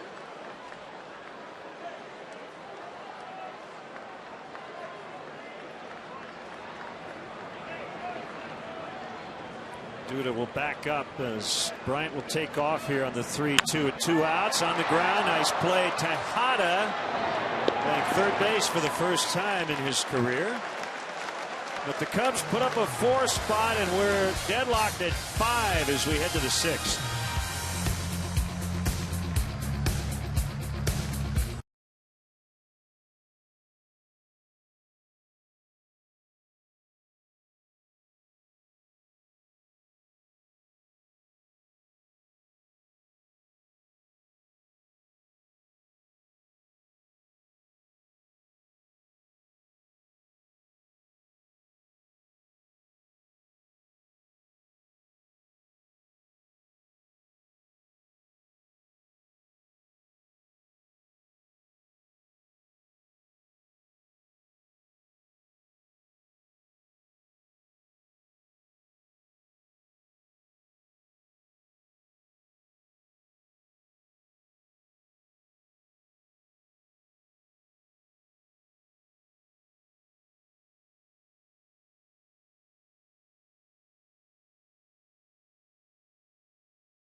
specific perks, experiences, and merchandise. Visit Cubs.com/Clark to sign up today. Be part of the fun all season long. New battery, Ross pinch hit. He'll stay into catch. Justin Grimm will go into Castillo's spot in the Cubs order. 5-5 here in the 6th. How about that? Cubs looking to sweep this 4-game set from the Mets. It's all about the pitching through the first 3. Today, Mets do some damage against Travis Wood, but the hitters respond. We head to the 6th tied. Grimm works for the 4th time since coming off the disabled list. Scoreless in his previous 3.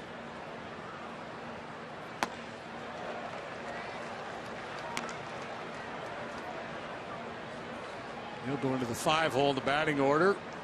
2 1/3 so far. Good work from Grimm. Good hitter, mid-90s, slider and a curve.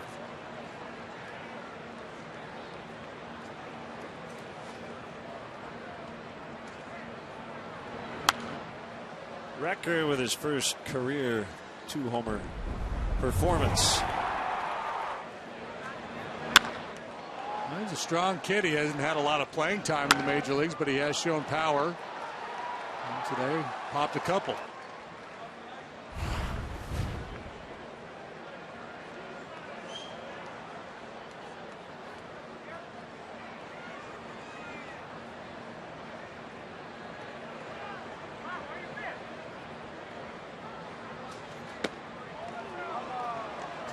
Grimm thought he had him.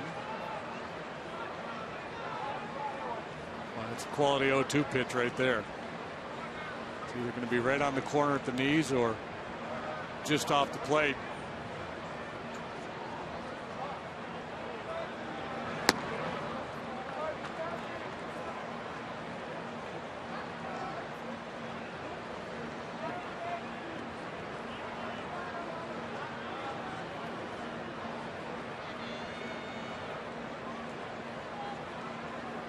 Tejada on deck. The pitcher's spot. Swing and the miss. He got him that time.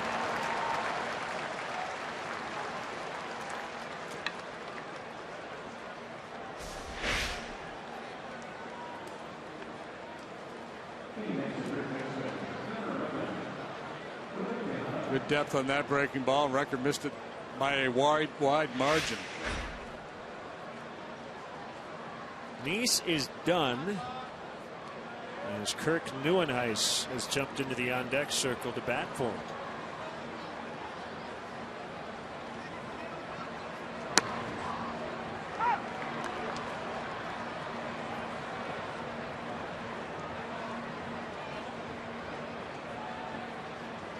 As you mentioned, a very promising beginning today for the Mets left-hander. And he exits with only 68 pitches. I don't think he's going to go out in the bullpen and throw 30 more. But I'm sure he'll tell you he had a lot left in the tank. He gave up the 4 to tie it. One of those runs unearned because of the Flores error. Yeah, you go 9 up, 9 down to start the ball game. You don't never know if you're going to win or not. If you feel like you're going to pitch a low-run game, you're kind of in charge. You've been sharp from the outset. Feels like you're going to have a good day at the ballpark, and then you get ambushed the way he did. The defense let him down a little bit. There's a bloop hit in there as well. It's one of those games where your head hits the pillow at night. You're going, how did that happen? How did that get away from me?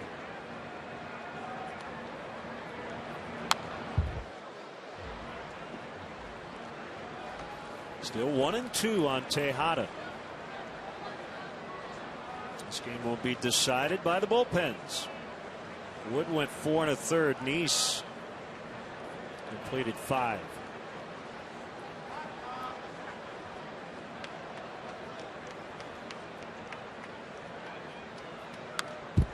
Check swing foul.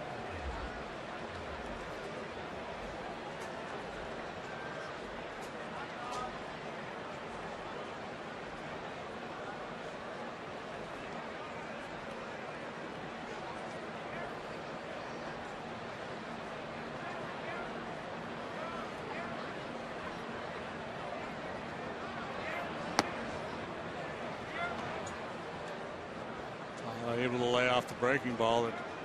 That record chased. Grimm pitched collegiately at the University of Georgia. He had an ERA right around 11 his freshman year. Here he is, a big leaguer.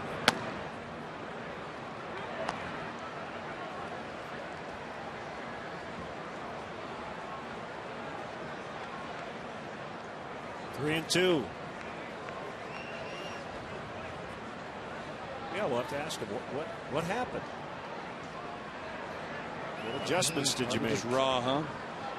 Better as a sophomore, and then had a 5.49 his junior year. So. Called strike three. So probably a guy who had good stuff, just didn't command it.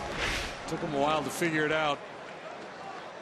Snapped that one off, and to a certain extent, that has been the story of his time with the Cubs. First saw him, a kid who could light up the radar gun, had good action on the breaking ball, but struggled to command it.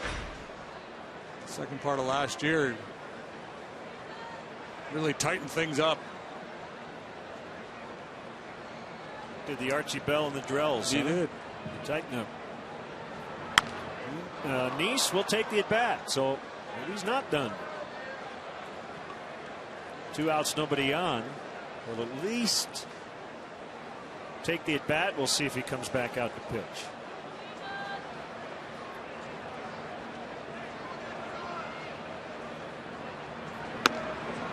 Yeah, my guess is he does. I think if you're Terry Collins, you forget what happened last inning. You say, I'm in a tie game. I'm in the 6th inning. And I've got a very capable starting pitcher on the mound.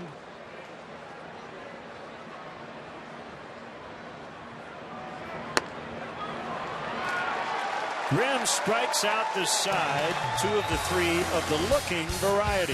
5-5 midway in the 6th.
Minute guided tours that include a chance to step on the field.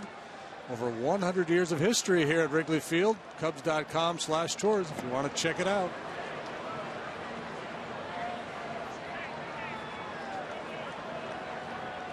So Nice gets the stay. Ooh, that could be a new stat. Pitchers who have allowed 4 runs or more but get to stay in the game after their spot in the batting order came up. Yeah, he had 13 stays this year. The manager really trusted him. Thought he'd hang in there. See, I was going down the death row kind of stay of execution.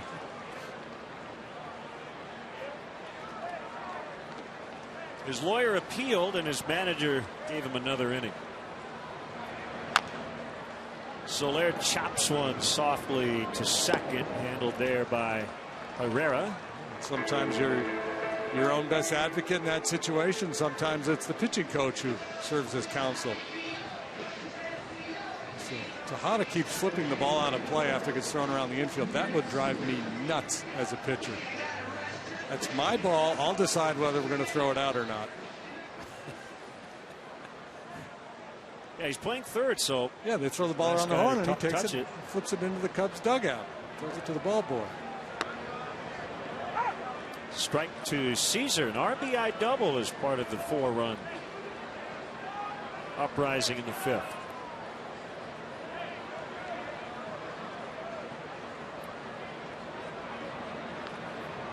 Sometimes that ball gets put in play, might have a little scuff on it and create some movement. And aside from that, some balls, I mean, they're all made to the same specs, but some balls just feel better in your hand. Whether it's the way they've been rubbed up or what. They feel smaller. Seams feel a little higher on some. Boy, Tom Brady would not stand for that. He would not allow anybody to throw his footballs out of play. Deep center. Granderson right at the edge of the warning track for the out. David Ross with 2 gone. Paul Head men's basketball coach Dave Leto back with the Blue Demons, second stint, and he will conduct the 7th inning stretch. I think that ball right there off the bat of Caesar kind of defines his new approach as much as the one he hit over Granderson's head. The fact that he had to reach out for that breaking ball, still able to hit it pretty sharply out there to center field.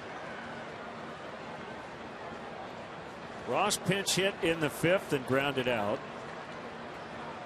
He's now catching. 1 ball, 1 strike. James Russell really cranking it up in the bullpen.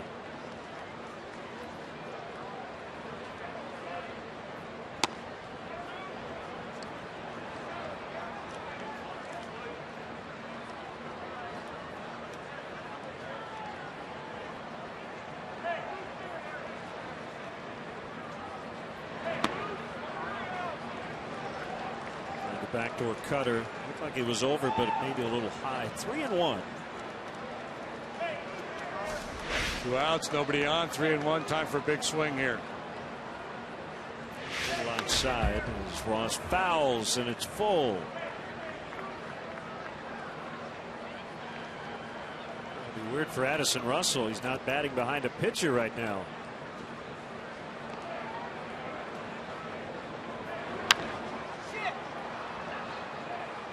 Skied to right. Mayberry has it, and the inning is over. We go to the 7th in a 5-5 tie.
And the Pirates will be in town, first of 3 against the Cubs, and our coverage kicks off at 12:30 right here on Comcast Sportsnet. Left-hander James Russell in a 5-5 tie. Ball 1 on Granderson. Pretty good looking pitch. Maybe a little low, maybe a little in. Didn't miss by much. Russell on for the 6th time. He's got a tough act to follow. Justin Grimm struck out the side in his 1 inning of work. Russell gets the call here with a lefty Granderson to lead off, and Duda scheduled 3rd in the inning.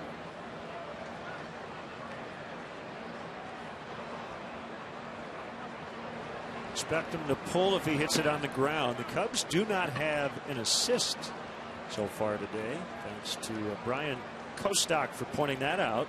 Fly balls, strikeouts, lineouts. Yeah, 3 unassisted to Rizzo. They're only out on the ground.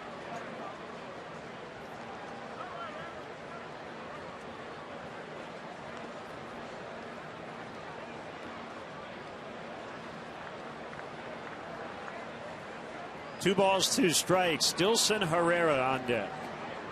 The wind and the offering, pulled into right, but he didn't pull it on the ground. Line drive base hit for Granderson. 2 out of 4 today for Granderson.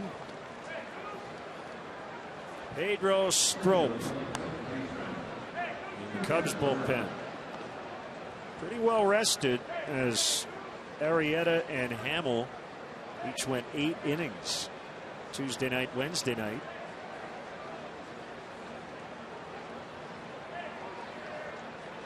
Bryant pulled in on the grass at 3rd. And Herrera takes ball 1. 13-1. The Tigers blasted the Twins today. Miguel Cabrera hit a couple. How many's he got now? He has 8, batting .328.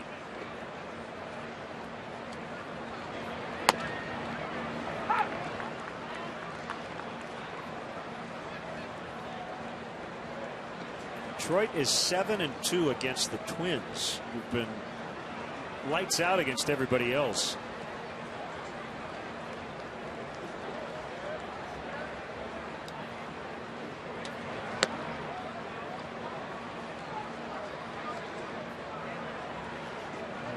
James Russell on the mound. A hitter's more likely to see an off-speed pitch than a fastball. He's got a curveball, a slider, and a change. He throws fastball a little over 40% of the time.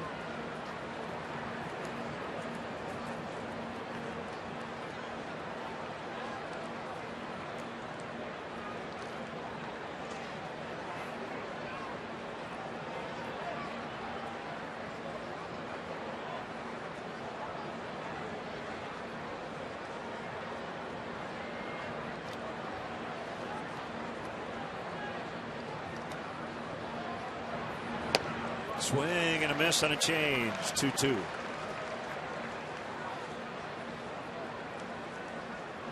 How big is this guy, Herrera? Not very, huh? They list him at 5'10". I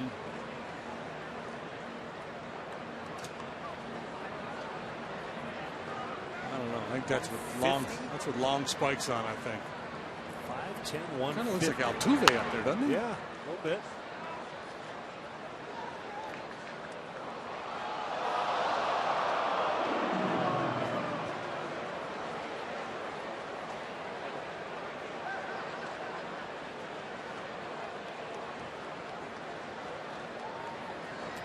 His 10th big league game this season. 18 last year. He's only 21. Just turned 21 in March. Off the plate, 3-2. Now the question for Terry Collins: will he send Granderson here with nobody out? I'm going to guess yes. Yeah, it just depends on you know, if he gets a swing and miss on a changeup here, Granderson's not going to get a big jump with the lefty on the mound. He's going. Swing and a miss on the changeup, but not a good throw by Ross. Well, you called it. I guess we both kind of called it, but Granderson able to get the bag. I mean, so changeup's a good pitch to run on. That was the potential downside of sending him there for. See, he doesn't have a big jump at all with the lefty on the mound. Offline throw, runners at Moot. Now, had David initiated a little contact with Herrera walking across home plate there, he might have gotten an interference call.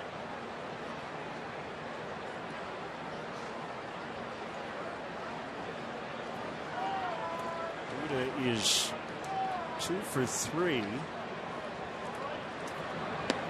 Those at bats against Travis Wood, so he's done excellent work against left-handed pitching here early in the season.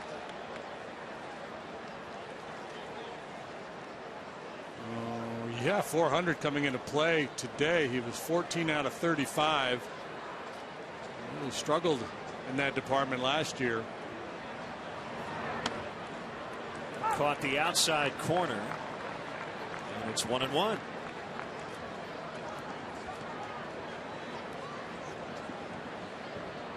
Go ahead run at second with 1 away here in the 7th. Cubs were down 5-1 before plating 4 in the bottom of the 5th.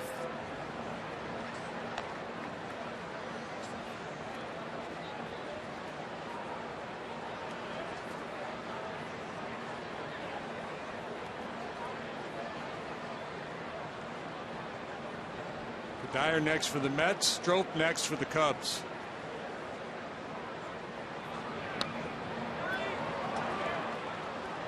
Three and one.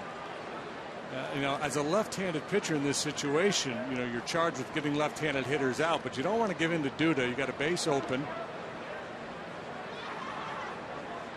There are times where you definitely don't want that pitcher to pass the baton. There are other times where, you know, if you walk the guy, so be it.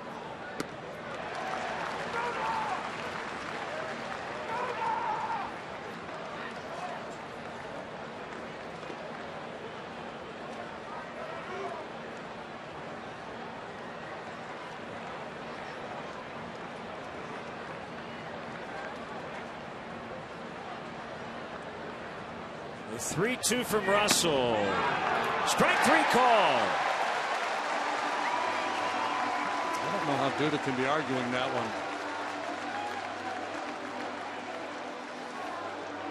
He came back and got a dangerous hitter. You see, he doesn't give into the strike zone at all until that final pitch. That one's right over the heart of the plate. Down Main Street. Yeah. Dude, after seeing all those pitches away, saw that one inside. He might have thought it was in, but clearly over a good chunk of home plate.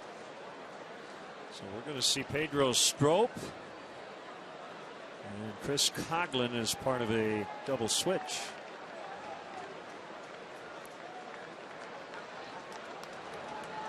Weber called to the pen. Runner at second. 2 outs in the 7th. We'll be back.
Weber called to the pen, brings on Pedro Strop. Runner at second, 2 outs here in the 7th, and a 5-5 tie.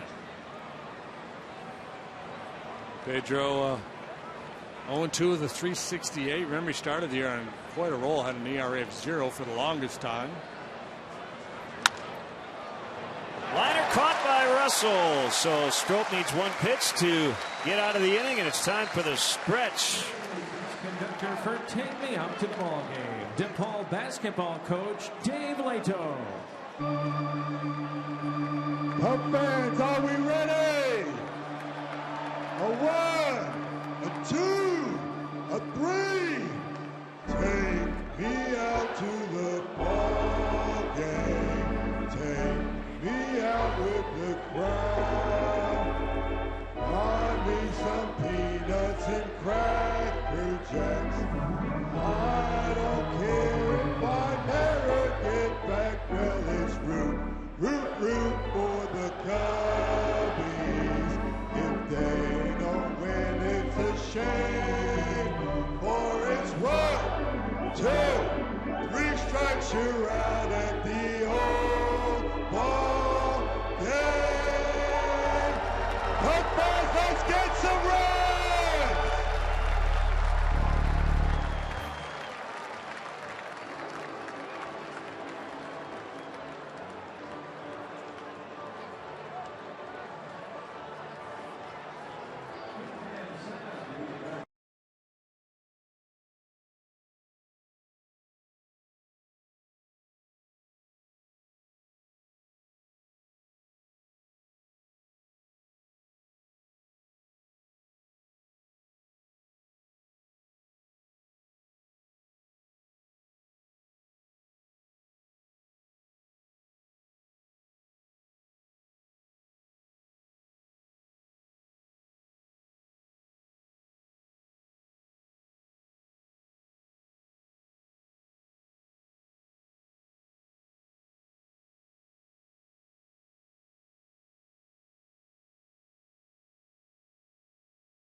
John Neese still working against Addison Russell, and that one deflected off Neese right to the second baseman Herrera. That'll go 1-4 to 3 as Russell's robbed of a hit. Russell hit the ball well 3 times today, and he's 0 for 3. Line out to center, hit the ball well to short last time. Flores was charged with an error on it. The play made from the hole, made a high throw, and now this one destined for center field. But off the foot of Neese. Right to Herrera. Tough break for the kid. Here comes Dexter Fowler, and we want to say hello to members of the Lake Elsinore Storm. The pitching coach is our good friend and former Cub and former Met, Glendon Rush, watching us in the clubhouse today. That is the single-A affiliate of the San Diego Padres. Glendon's their pitching coach.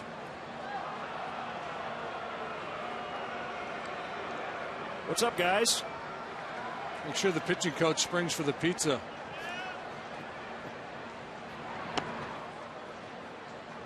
Off the plate in on Fowler, who briefly squared the bunt.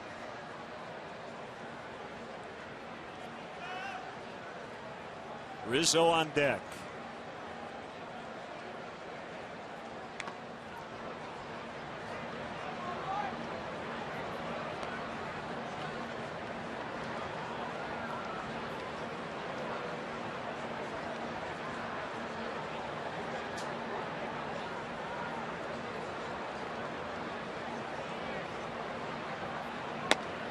So with Neese getting his quote stay, as he was able to take the at bat in the 6th, does the starting pitcher then actively root against the order coming around again so he can stay in the game? Tomahawk line drive, and Granderson was thinking about diving for it, but then decided, you know what, tie ball game. If it gets by me, it's trouble. So instead, he pulls up and plays it on the bounce. Yeah, well, the answer to your question is yes and no. There are days where, regardless of what's going on, you just want to stay out there. You feel like you're the best option. You're the guy who's going to be able to hold the other club down.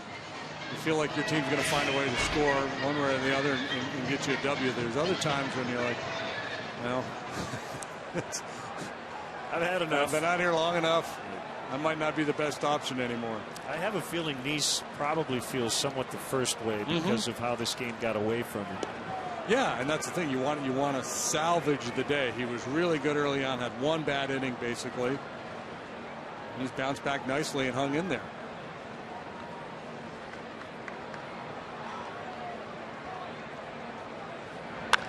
Rizzo cranks this one to right, but just a bit out in front. You know, it's like a fan watching a game too. It just depends on the set of circumstances. If it's, you know, 2 outs and nobody on, and your spot in the order comes up, you're like, just let me hit. You know, we're not going to get anything done here. There's a couple guys on base, and you feel like, oh, they're going to get me a couple runs here. You take your helmet, your batting gloves off, you set them down, you say, okay, let's go, let's get them. And I do think it speaks to his veteran status that his manager allowed him to continue this long, even with the pitch count, for this reason, as Rizzo gets hit again. That was a breaking ball.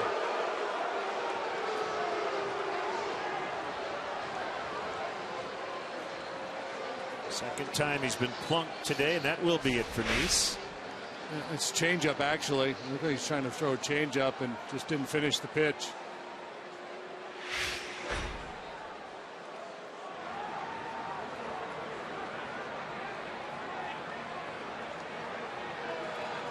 So that will be it for Nice. 90 pitches, 6 1/3 innings. Weber called to the pen. 5-5. Here's Robles. We'll be back in a moment.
Chris Bryant at the plate in a tie ball game. High pressure situation for the rookie Robles. He's worked 5 times. That was his entire body of work as a major league pitcher. He did not pitch in the big leagues prior to this.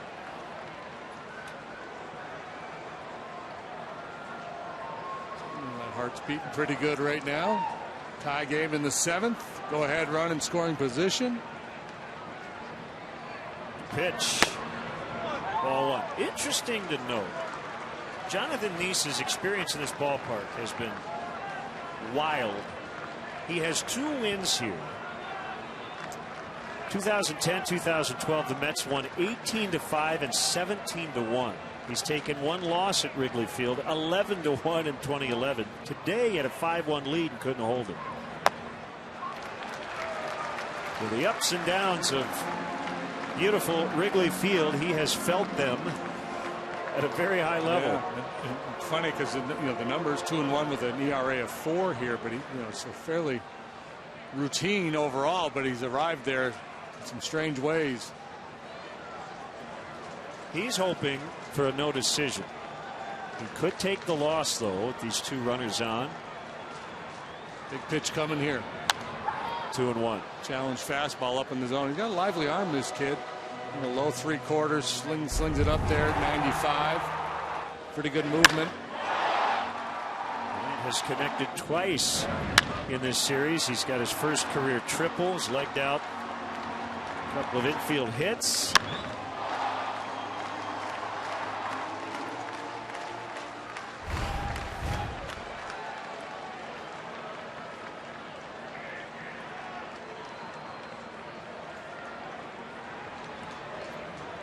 Fowler at second, Rizzo at first.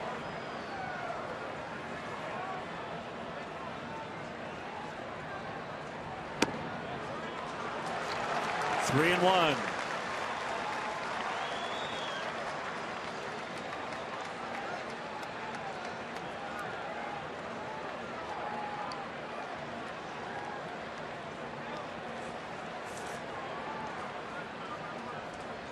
Dangerous way to make a living, going 2-0-3-1 to the likes of Chris Bryant. Oof.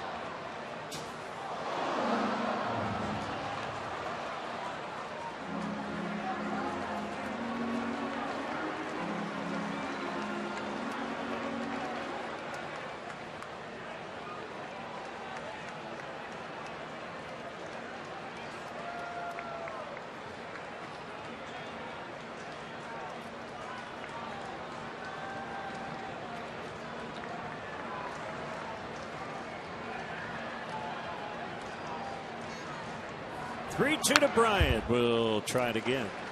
Mets are trying to salvage one before they head back home. The Cubs are trying to broom them right out of Wrigley Field in a 4-game series.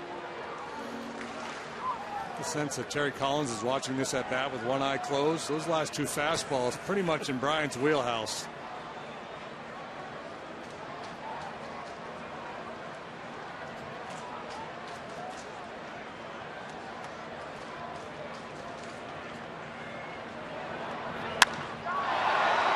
Ball to deep right, playable.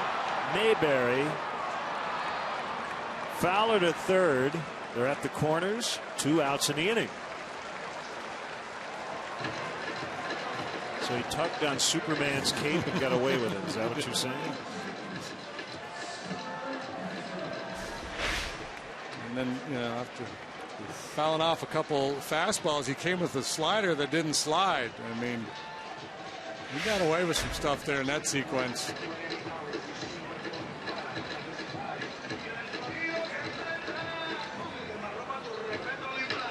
Starlin grooving to his walk-up music. That meeting, I was just say that catcher going out to the mound buys Starlin a little time to get into his tune.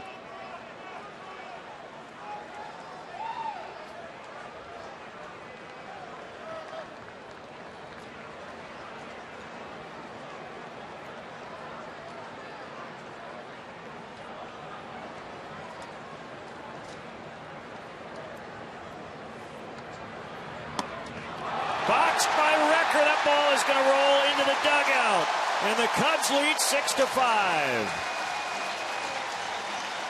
I don't know what he threw him. He called for a slider. Did he just miss it, or was it a cross-up?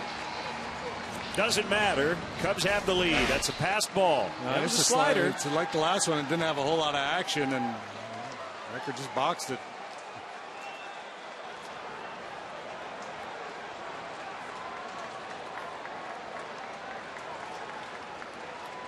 That is quite a time to just simply whiff on it. And the Cubs have a 6-5 advantage.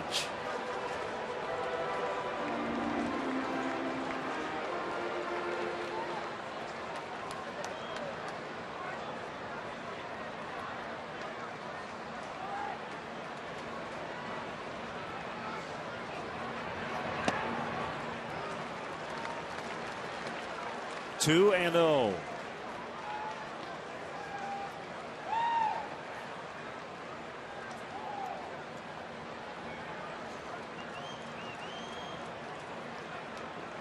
Strope got the final out of the 7th, so just use him for the 8th and hopefully get right to the closer, Rondon.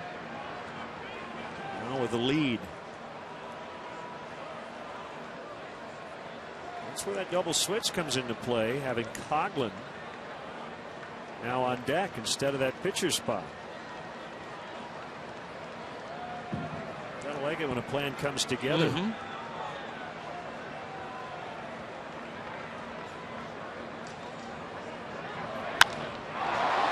a bounce, it'll be backhanded by Herrera, who is shaded up the middle, and that will end the inning. But a passed ball by Anthony Recker allows the Cubs to take a 6-5 lead into the 8th.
At any moment with in-game highlights, live look-ins, replay reviews, radio broadcasts, StatCast, and more. Get MLB.com @bat for your smartphone or tablet. Tough luck for John Neese. He now is a pitcher of record. He could take the loss. 2 unearned runs today. The latest coming on the passed ball by Record after Neese was out of the game. So here's Mayberry against Strop, and a strike call for you Andy Griffith fans out there. Mayberry was a fictional town in North Carolina, supposedly based on Andy Griffith's real hometown, Mount Airy, A-I-R-Y. It's down the road from Mountain Pilot.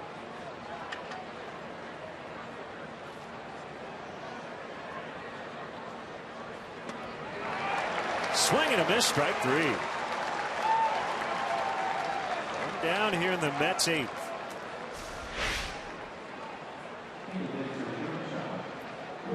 Waving at the slider.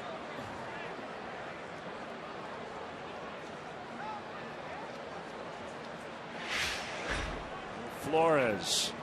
He homered in the 4th. 1 for 3. The 12th Met to strike out here this afternoon.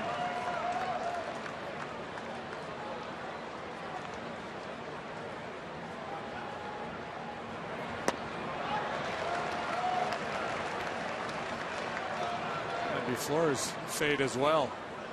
Not seeing that slider from Strop.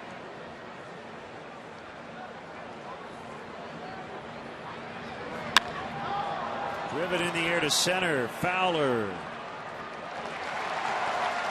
2 down.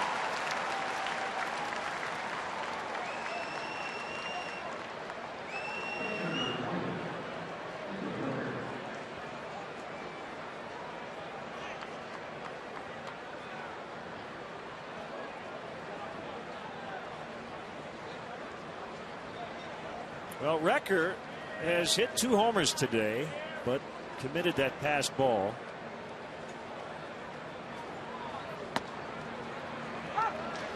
Pretty much sums up baseball, doesn't it? Yep. So, Bob Brenly 4 errors in an inning and a game-ending home run. You just never know.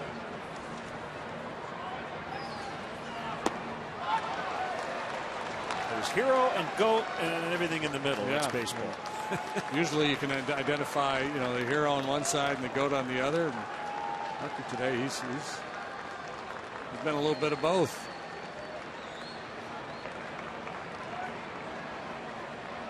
Good pitch. Dropped by Ross. And he will get him. Nice work by Pedro Strop. Facing 4 batters and retiring all of them. Bottom of the 8th. Cubs 6, Mets 5.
Las Vegas, second stint with the Mets this year. They placed right-hander Buddy Carlisle on the DL with back spasms. Made his major league debut, Leathersich did, on April the 29th.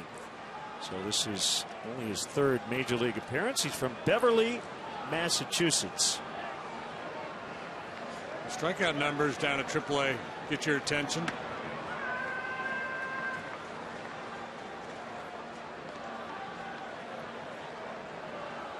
Coughlin won the game last night with a bases loaded walk in the 9th.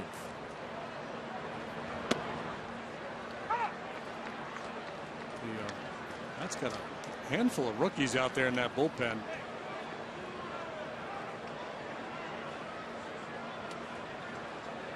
Leathersich went to the University of Massachusetts, 5th round pick of the Mets in 2011.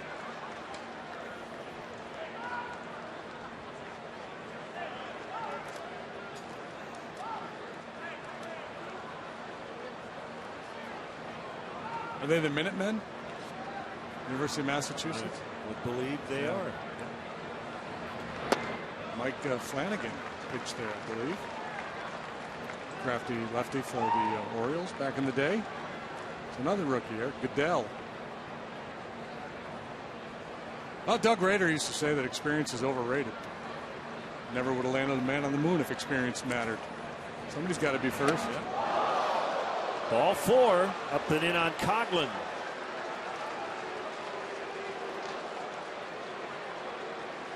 Short.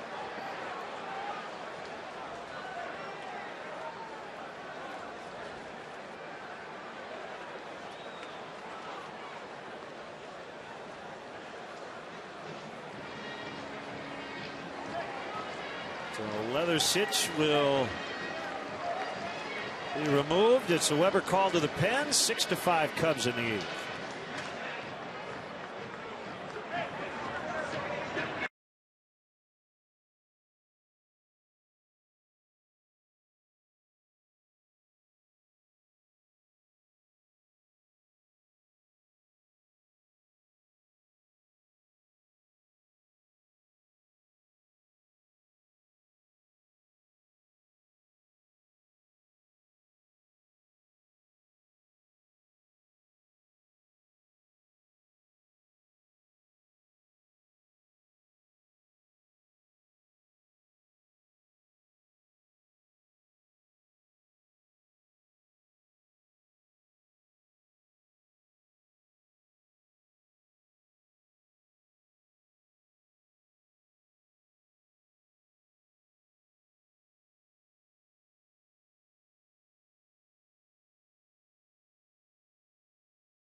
Adell had a sprinkling of appearances with the Mets last year. He's been in 11 games this year. Another rookie. He starts with that split finger grip. Fastball, curveball splitter with a young right-hander. Oglen at first, nobody out. Cubs trying to add to their lead.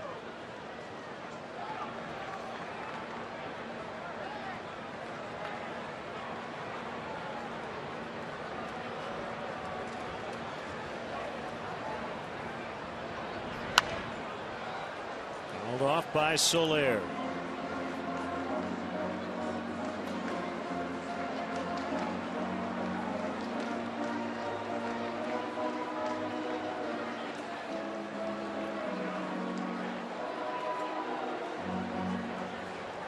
Adell, a 24th round pick of the Mets in 2010.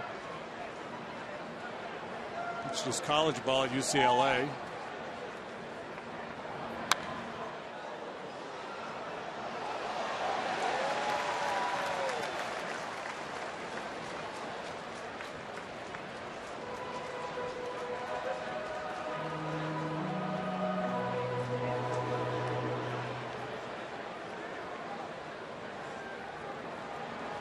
Jonathan Herrera is on deck. Pitcher spot.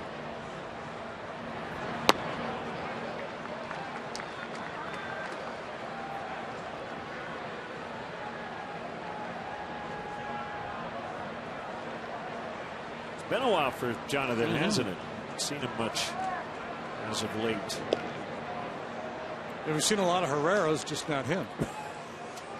We've seen him, just not in the game. Milwaukee Herrera, Dilson Herrera here. Elion, Jonathan, Dilson.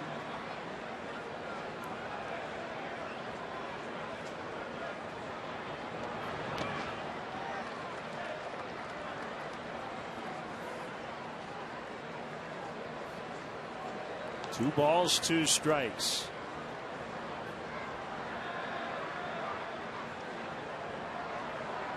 Jorge 1 out of 3 today. Infield single in the 5th. Got that big inning started. Came around to score.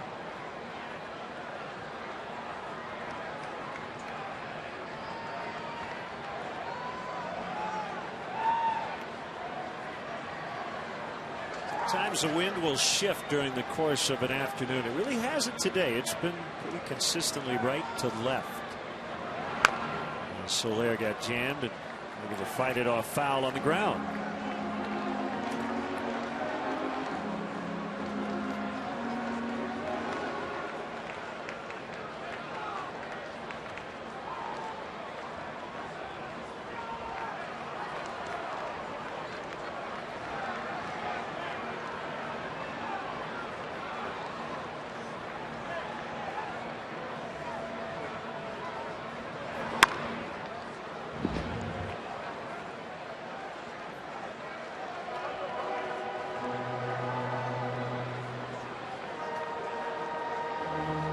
back-to-back split finger pitches from Goodell.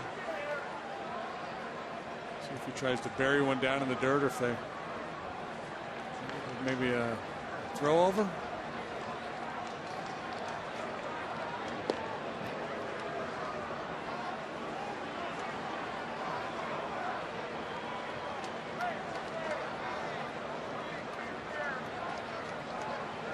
Things you'll go over in the scouting report on a guy. Hey, throws a splitter. It's a pitch he likes to try to put guys away with down in the dirt. Be ready to take an extra base.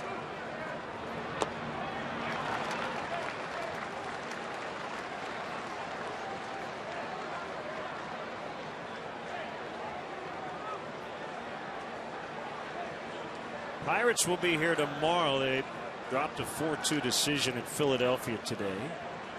So the Pirates back under 500, 17 and 18.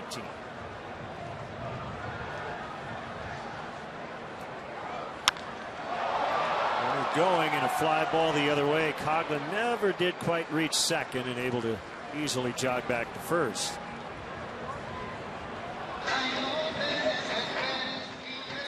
A great example of quote-unquote pitching backwards there by Goodell. A lot of soft stuff. And then finally coming with the fastball, and Soler not able to get out in front of it. It was a well-placed fastball on the plate, but down.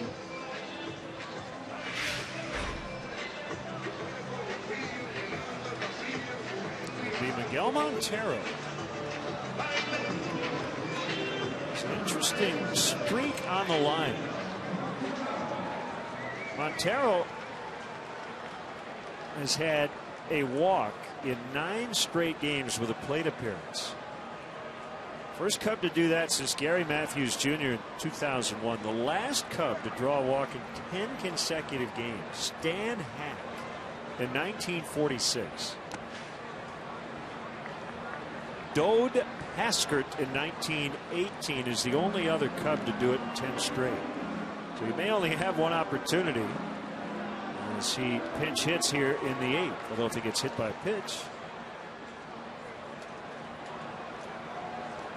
I guess he could continue with the next time around. Yeah, it's with a plate appearance. With a plate appearance. Yeah, so I guess that would count as a plate appearance.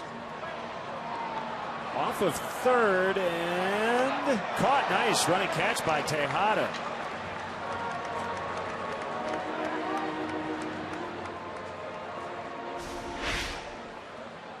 Great concentration as he starts to head towards the Cubs bullpen. You got the Ivy guy there to contend with. That's enough to upset your concentration. There's a tree in the middle of the stands here.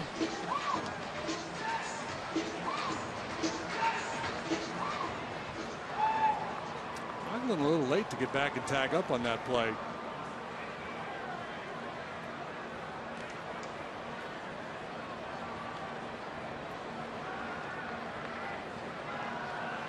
Got caught like the rest of us, watching to see whether he was going to make the catch or not.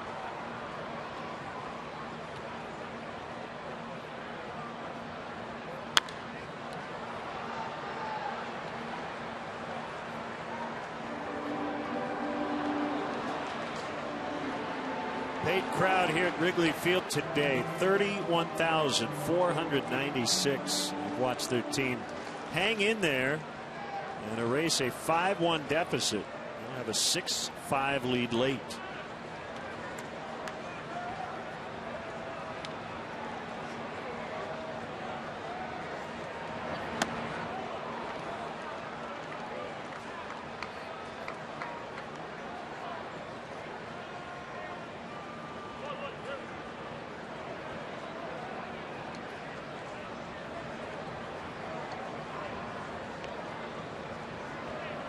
Two strikes on Ross.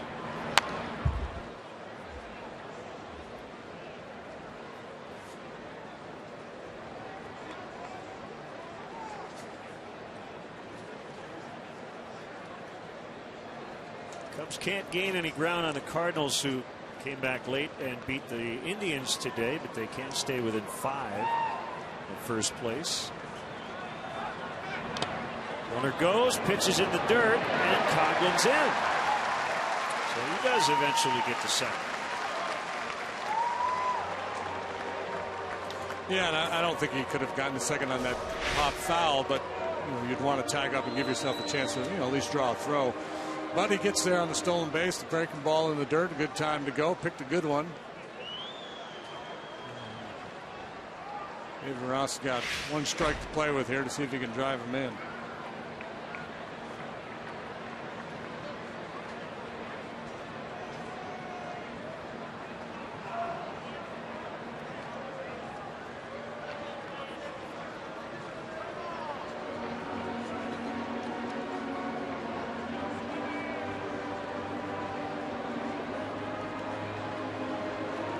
Conversation between pitcher and catcher.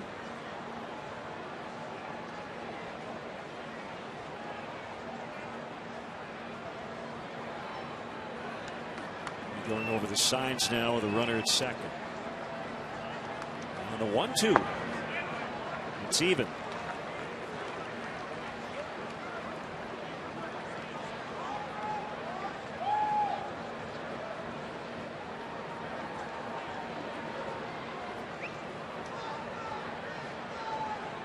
Royals have a 6-3 lead at Texas. They're in the top of the ninth in Arlington. What's going on here? I don't know. Well, they pulled something.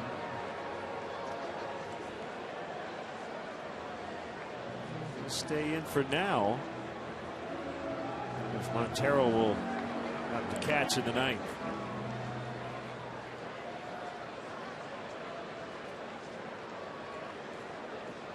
Maybe it's just a salty veteran going with, I'm going to fake like I'm hurt so he'll groove me a fastball.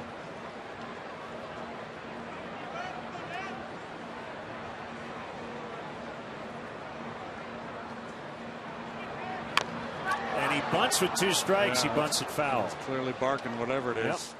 Yep. And that's strike 3, and that's the inning.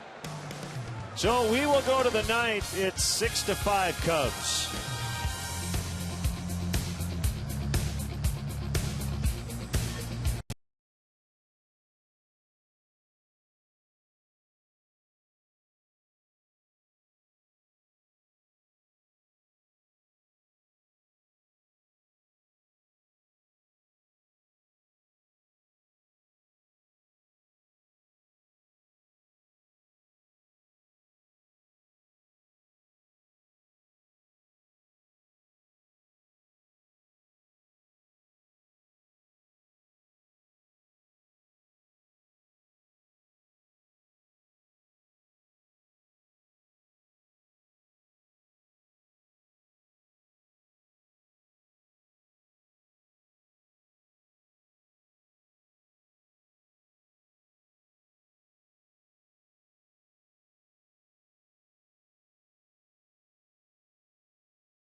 Over to CSN Chicago immediately following the game for Kia Bulls post-game live. Hopefully they're previewing Game 7. Get instant reaction from Mark and Will. Highlights, post-game interviews, and more after every Chicago basketball playoff game on Comcast Sportsnet. As we thought, Miguel Montero will stay in and catch for David Ross. He appeared to tweak a side muscle or an oblique or something. And here's Hector Rondon trying to notch save number 8. Daniel Murphy's going to bat for Tejada. 7 out of 8 is Rondon in these save opportunities. And you'll see this little check swing there, and then Ross will reach back towards that right side and grabbed him a little bit. Hopefully nothing too serious. Murphy tough out. Good fastball hitter. Line drive stroke. A parade of lefties here. Murphy, Monell, who's on deck, and then Granderson. Cubs 3 outs away from a 4-game sweep over first place team.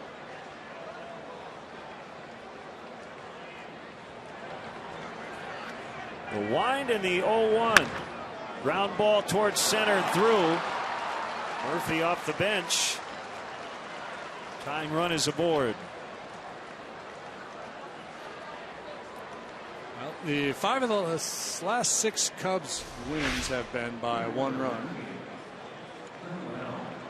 Always looking for no drama in the 9th, but I guess there's always drama in a 1-run game, and a little bit more now that Murphy has reached. Tying run aboard.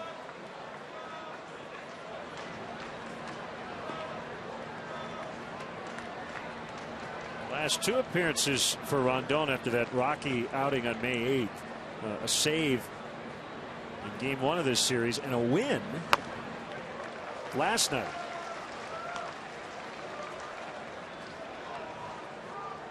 Shown a willingness to come off that fastball a little bit more this year, mixing in more sliders.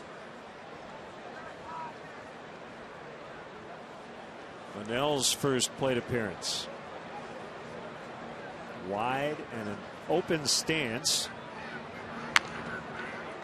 Also toward the shortstop. They're only going to get 1. That'll be at first. Monell is out. Castro with a nice play. Murphy now in scoring position with 1 out in the inning. That was a squibber off the handle. Yeah, I always worried about that kind of a ball taking a funky bounce at the last. Castro, who was playing for 2, had to work his way back towards third base a little bit to cut that one off. Nice play. Close, but they got him.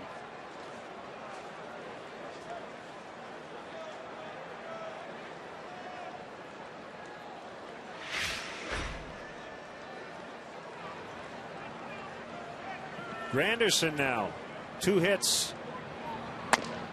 Outside, ball 1. It's not worth getting into a long conversation in this spot, but I found Joe Maddon's comments about infield play very interesting. He said it's a one-handed job in terms of ground balls and that sort of thing. Speaking about Chris Bryant. Strike called. I saw Castro that nice one-handed pick.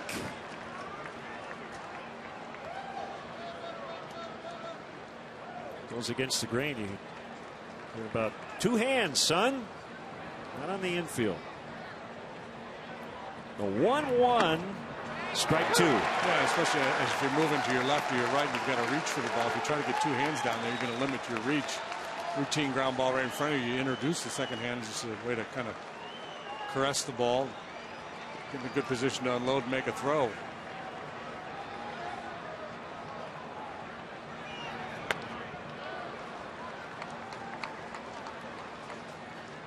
Herrera on deck. Murphy the tying run at second.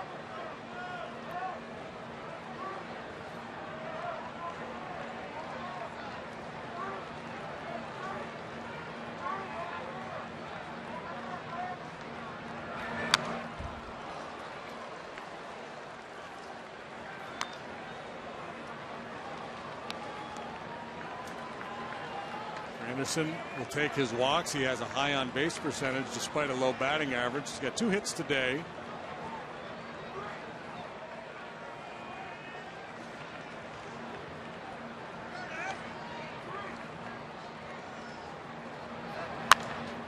Ground ball to Russell. Easy play. 2 outs. Murphy now 90 feet away.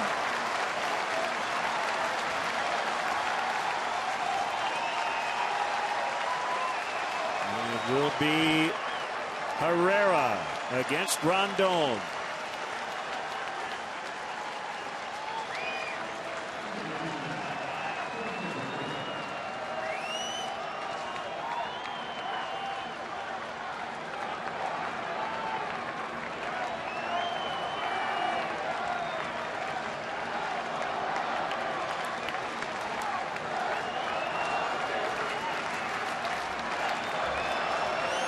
Here we go. Good start.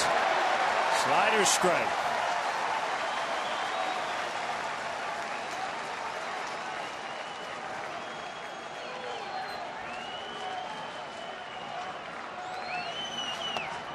high. 1 ball, 1 strike. Jumped a little bit there, did Rondon, a little amped up.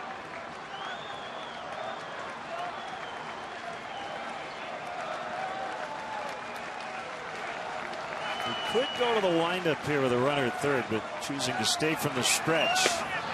Strike 2. 1-2. Well, a good job by Montero on that one. A lot of times you see a catcher with his pitch kind of push it out of the strike zone. Watch how he cradles it and hangs on right there in the inside corner. Fans are up. A ball and 2 strikes on Herrera. The pitch. 2-2.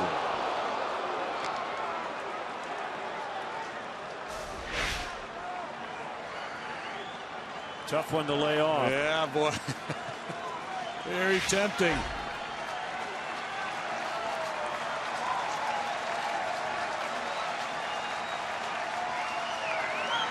Swing and a miss. Cubs win. Cubs sweep. And they come from behind today, down 5-1, and win it 6-5, and the winning run coming in on the passed ball. What a series. Yeah, boy, great job. You know, the starting pitching for the first 3 games of this series told the story. Today it was the bullpen. Obviously a big 4-run 5th inning for the Cubs offensively, but the bullpen just absolutely locked down these Met hitters here this afternoon. Ends fittingly with a strikeout by Rondon. Our Xfinity high-speed action. 9 strikeouts by the Cubs bullpen in 4 2/3 innings of work. And another 1-run victory. Let's send it down to Kelly Kroll. Well, Dexter, earlier in the week, Madden used the phrase, when Dex goes, we go. And that was certainly true today. You got the homer going there, and then a very critical walk in what was that big 5th inning, and then the game-winning run. Describe how you guys were able to get after Nice there and what you saw coming to form. Started off a little slow. I think we all did, but, you know, it was a matter of just getting on base and putting something together. Now, how critical was it to come in here, take these 4 games off the Mets after the road trip you guys had? Oh, it's huge. It's huge. And you know, you're facing arguably the 3 best pitchers in the game. And to come out with wins with those guys, and then, you know, a tough veteran in there with Nice, and go ahead and sweep that series, that's awesome for us. And it's good to have the fans out in the outfield, too. When Joe says that, when Dex goes, we go, how do you feel about that role? I laugh it off. But, you know, it's a team game. So, you know, I just try to – I call myself, you know, an instigator. You know, I just get the fight started, and then everybody else, you know, it goes in and finishes it. So. Well, you pulled it off today. Thanks a lot. Thank you. There you go. 2 for 3 with 3 runs there, Dexter Fowler. Guys. Thanks, Kelly. Yep, our Benny's Beverage Depot toast of the game. The table setter, and he scored 3 times, knocked himself in to get that scoring started in the 4th with the home run, but then the walk, the single. And he's been an on-base machine. Yeah, he drove in the tying run in the ball game last night, got it started here this afternoon. Nice job. So on to the Pirates series final today. Cubs 6, Mets 5, and we're back with you at 12:30 for a pregame coverage. Tomorrow afternoon, JD and I will take the air at 1 o'clock. Coming up next, Blue Cross Blue Shield, Cubs post-game live. Stay tuned.